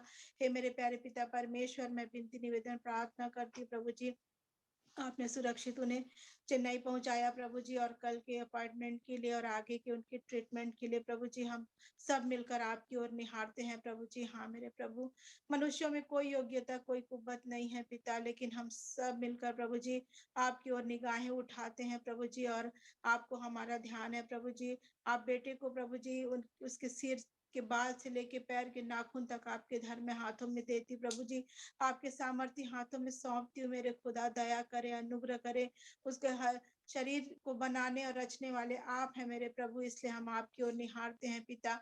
और हमारा विश्वास है प्रभु जी, जो ट्रीटमेंट उसे वहां दिया जाता है प्रभु जी, वो उसके लाभ के लिए है प्रभु जी। हाँ मेरे प्यारे पिता परमेश्वर, और हम प्रभु जी एक बहुत बड़ी गवाही उनके जीवन के द्वारा सुनने पाएंगे प्रभु। आपका धन्यवाद करते हैं ये मेरे प्यारे पिता परमेश्वर। उनके मम्मी पापा को, उनके हर एक प्रियो को प्रभु जी आपके हाथों में सौंपती प्रभु जी, और भी विश्वास में दृढ़ बने रहने में सहायता कीजिए हाँ पिता परमेश्वर, क्योंकि हम जानते हैं प्रभु जी कि आप डॉक्टरों के डॉक्टर और वैद्यों के वैद हैं पिता परमेश्वर। डॉक्टरों को भी ज्ञान और बुद्धि देने वाले आप हैं प्रभु जी। हाँ मेरे प्यारे पिता परमेश्वर, आप जो सामर्थी हैं, आप जो दयालु हैं, आप जो अनुग्रहकारी हैं प्रभु, बेटे के जीवन के लिए मैं आपसे दया तरस चाहती हूँ प्रभु। दया करे मेरे राजा। आप अपने सामर्थ्य हाथों से उसे छूकर चंगाई को दें प्रभु जी। वो बहुत ही छोटा है मेरे प्यारे पिता परमेश्वर, हर एक स्थिति को सहने में सहायता करे, उनके मम्मी पापा की भी सहायता करे प्रभु जी। हाँ प्रभु, मनुष्य होने के नाते हम अवश्य विचलित हो जाते हैं प्रभु, लेकिन हम दया चाहते हैं प्रभु, आप हमारी सहायता करें कि मन में बिना ही प्रभु जी कोई भी बात रखते हुए प्रभु जी पूरी रीति से प्रभु हम आप पे भरोसा रखने पाए, क्योंकि मेरे प्यारे पिता परमेश्वर हम जानते हैं प्रभु जी कि हमने आपकी ओर निगाहें उठाए और आप हमें जय देते हैं। पिता आपका धन्यवाद करते हैं मेरे राजा। हाँ प्रभु जी, जब मनुष्य का काम खत्म हो जाता है मेरे प्रभु जी, वहां से आपका आश्चर्य काम शुरू होता है पिता। हाँ प्यारे पिता परमेश्वर, कोई भी अपनी बुद्धि ना लगाए प्रभु जी, परंतु पूरी रीति से प्रभु जी आप पे हम डिपेंड होते हैं मेरे प्रभु। आपको हम अपने जीवन में हमेशा प्रथम स्थान देते हैं मेरे खुदा। दया करे प्रभु, बेटे को आप अपने सामर्थ्य लहू में ढांपे रहे प्रभु। और भी मेरे प्यारे पिता परमेश्वर, पूरी रीति से चंगाई देने में प्रभु जी हर एक इन्वेस्टिगेशन, हर एक ट्रीटमेंट, हर एक मेडिसिन, हर एक चीजों को आपके पवित्र लहू के बारे में बांधती हूँ प्रभु जी। आपके सामर्थ्य नाम में उसे ढांपती हूँ पिता। दया करे, अनुग्रह करे। हाँ मेरे प्यारे पिता परमेश्वर, हर एक स्थिति को, हर एक फाइनेंशियल प्रॉब्लम, हर एक चीजों को प्रभु जी मैं आपके धर्म में हाथों में देती हूँ प्यारे पिता परमेश्वर, क्योंकि आपको हमारा ध्यान है प्रभु जी। हाँ मेरे प्यारे पिता परमेश्वर, और प्रभु जी हर एक बातों में प्रभु जी वो जहाँ रहते हैं और हर एक कार्य जो होता है बेटे के लिए प्रभु जी, हर एक को मैं आपके हाथों में देती प्रभु जी। हर एक चीजें, हर एक बातें आप में पूर्ण किए जाए प्रभु जी, और सचमुच में आनंद और हर्ष के साथ वो अपने घरों को लौट सके मेरे पिता। दया चाहती मेरे परमेश पिता। हाँ मेरे प्रभु जी, हमें से हर एक के मन की विनती निवेदन प्रार्थना को आप कबूल करें प्रभु जी। ऐसी आपकी दया और अनुग्रह को चाहते हैं प्यारे। हाँ प्रभु, हम कुछ भी नहीं है प्रभु, हमें कोई भी योग्यता नहीं है पिता, लेकिन हम केवल और केवल आपकी ओर निगाहें उठाते हैं प्रभु जी। हाँ मेरे प्यारे पिता परमेश्वर, ये विश्वास करते हैं प्रभु जी आप हमारी विनती निवेदन प्रार्थना को सुनते। वचन कहता है तुम्हारे बातों की ओर मेरे कान लगे रहते, मेरे ध्यान लगे रहते। हाँ प्रभु जी, ये सच है मेरे प्यारे पिता परमेश्वर की हमें जो भी अयोग्यता हो, लेकिन आपकी निगाहें, आपकी कान निरंतर हमारी बातों पे लगे रहते प्रभु जी। आपको हमारा ध्यान रहता है और आप हमारी बाहें फैलाए हुए सामने खड़े रहते हैं पिता। हाँ प्रभु जी की कब हम आपकी ओर बढ़े और आप हमें गले लगाए प्यारे पिता परमेश्वर। हम आपका धन्यवाद करते हो उस असीम अपार प्रेम के लिए खुदा, जो आपने अपने बेटे के द्वारा हमारे जीवन में दिया है। सुंदर गवाहियों के लिए आपका धन्यवाद प्रभु जी। हम मेरे प्यारे पिता परमेश्वर, और भी गवाहियों के द्वारा हमारा विश्वास दृढ़ होता है प्रभु जी आप की ओर प्रभु। हम आपका धन्यवाद करते मेरे खुदा। हे मेरे प्यारे पिता परमेश्वर, सचमुच में मेरे प्यारे पिता परमेश्वर आज के अद्भुत वचन के लिए आपका धन्यवाद करती खुदा। आपने मेरे प्यारे पिता परमेश्वर जो वचन हमारे आवश्यकता के अनुसार हमें दिया है पिता। हाँ प्रभु जी, सचमुच में हम अपने मन में सोच लेते, भले हम मुंह से कुछ बोले परंतु मन में ही हम न्यायी बन जाते पिता, और बहुत सारी बातों को हम करते प्रभु। हमेशा प्यारे पिता परमेश्वर हम अपनी ओर नहीं परंतु दूसरे की ओर ये बातें इसके लिए है, ये ज्यादा हमारे मन में आता है प्रभु।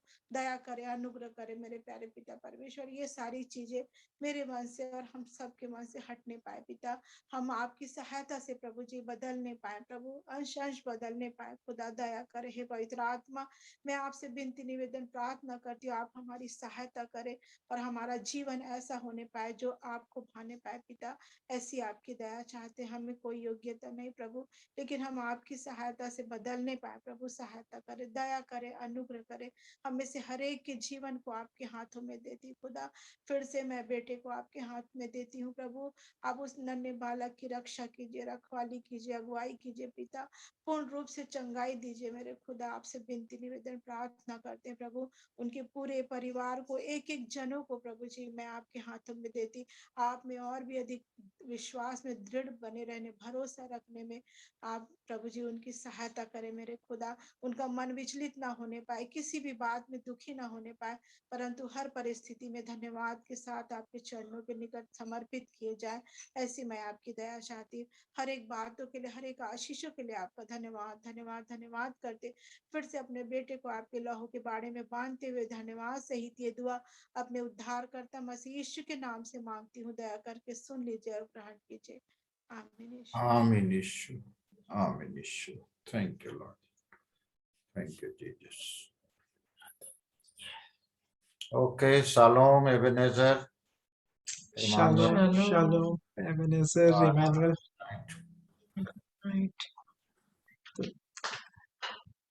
सबों को जुड़ने के लिए धन्यवाद। और कल फिर मिलेंगे हम। 8 बजे का समय है सभा का, लेकिन प्रेयर के लिए 7:30 बजे का समय रहेगा। तो प्रार्थना में जो जुड़ना चाहते हैं वो जरूर जुड़े। और सच में ये प्रार्थना का ही मैं उत्तर कहूंगा। प्रभु अपने सामर्थ्य से आत्मा से भरते हैं और सहायता अगुवाई करते हैं। परमेश्वर पिता के नाम को महिमा दे। थैंक यू सबों को जुड़ने के लिए। कल फिर मुलाकात होगी प्रभु की दया में। Good night, shalom. बाबा एक बात कहना चाहूंगी। हाँ दीदी। वो ना हम लोग का ENFI का कॉन्फ्रेंस है अभी, तो 10 से 14 तक है शायद, और 12 तारीख को हम लोग का टर्न है। तो प्लीज आप कोई भी उस दिन के लिए अगुवाई कर दीजिएगा। और देर से मतलब 4-4 घंटे का रहेगा हम लोग का ENFI का। तो शायद हो सकेगा तो मेरे को देर हो जाएगा जुड़ने के लिए उस समय। तो इस अभी नवंबर में 14 तारीख से है, सॉरी 10 से 14 तारीख तक है। तो और हो सकता है डेट भी आगे पीछे हो जाए, लेकिन मैं पहले से आप सब से निवेदन करना चाहूंगी कि उस दिन का भाग जरूर से अगुवाई कर दीजिएगा। जी जी जी दीदी, कोई चिंता नहीं। मजे की बात या जो सच बात यह है कि हमारा मीटिंग नहीं है ना, प्रभु की दया अनुग्रह में है और प्रभु लोगों को ऐसा खड़ा करते हैं। आज सुबह से सोच रहे थे कि हम कैसे होगा, कौन क्या करेगा। सोनिया भी बहुत कुछ तैयारी करके बैठी हुई थी लेकिन प्रभु की दया अनुग्रह में हम सब प्रभु अगुवाई करते हैं। तो इसी कारण हमारा नहीं है, हम प्रभु के चरणों में आते हैं, जो प्रभु जैसे अगुवाई करते हैं। तो बिल्कुल वैसा वो मत हो कि एक बर्डन या किसी भी रीति से, लेकिन जरूर से अच्छा लगता है कि सब साथ में आते हैं। तो ऐसे कोई बात नहीं है। Thank you. हाँ दीदी, थैंक यू इन्फॉर्म करने के लिए। और कोई ऐसी परेशानी नहीं है जी। मैं पहले सुनीता लोग को बोली थी, हो सकता है बहन उस समय ना डेट हम लोग का एक कॉन्फ्रेंस का जूम में ही होगा। वो ये पूरे उसमें है, ऑल इंडिया पे है। तो मैं सुनीता को बोली थी हो सकता है उसी डेट में हम लोग, मैं शेड्यूल बनने से पहले फोन करने वाली थी, लेकिन फिर मैं बोली कोई बात नहीं, देखते हैं अगर उस दिन रहेगा तो दूसरे दिन हम ले लेंगे ऐसा करके तो चलो। जी जी जी, ऐसा कुछ भी नहीं है कि जिस दिन है उसी दिन बोल सकते हैं, कभी भी जब भी अवसर मिलेगा। तो ऐसे थैंक यू फॉर इन्फॉर्मिंग। कोई वैसे कोई दिक्कत नहीं है ना। प्रभु अगुवाई करेंगे, सहायता करेंगे। जी जी।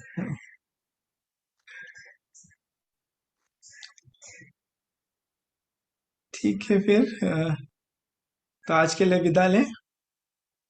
कल फिर मुलाकात होगी प्रभु की दया में। Good night. Good night. Good night. Shalom. Good night. Good night. Meeting and कर रहे हैं।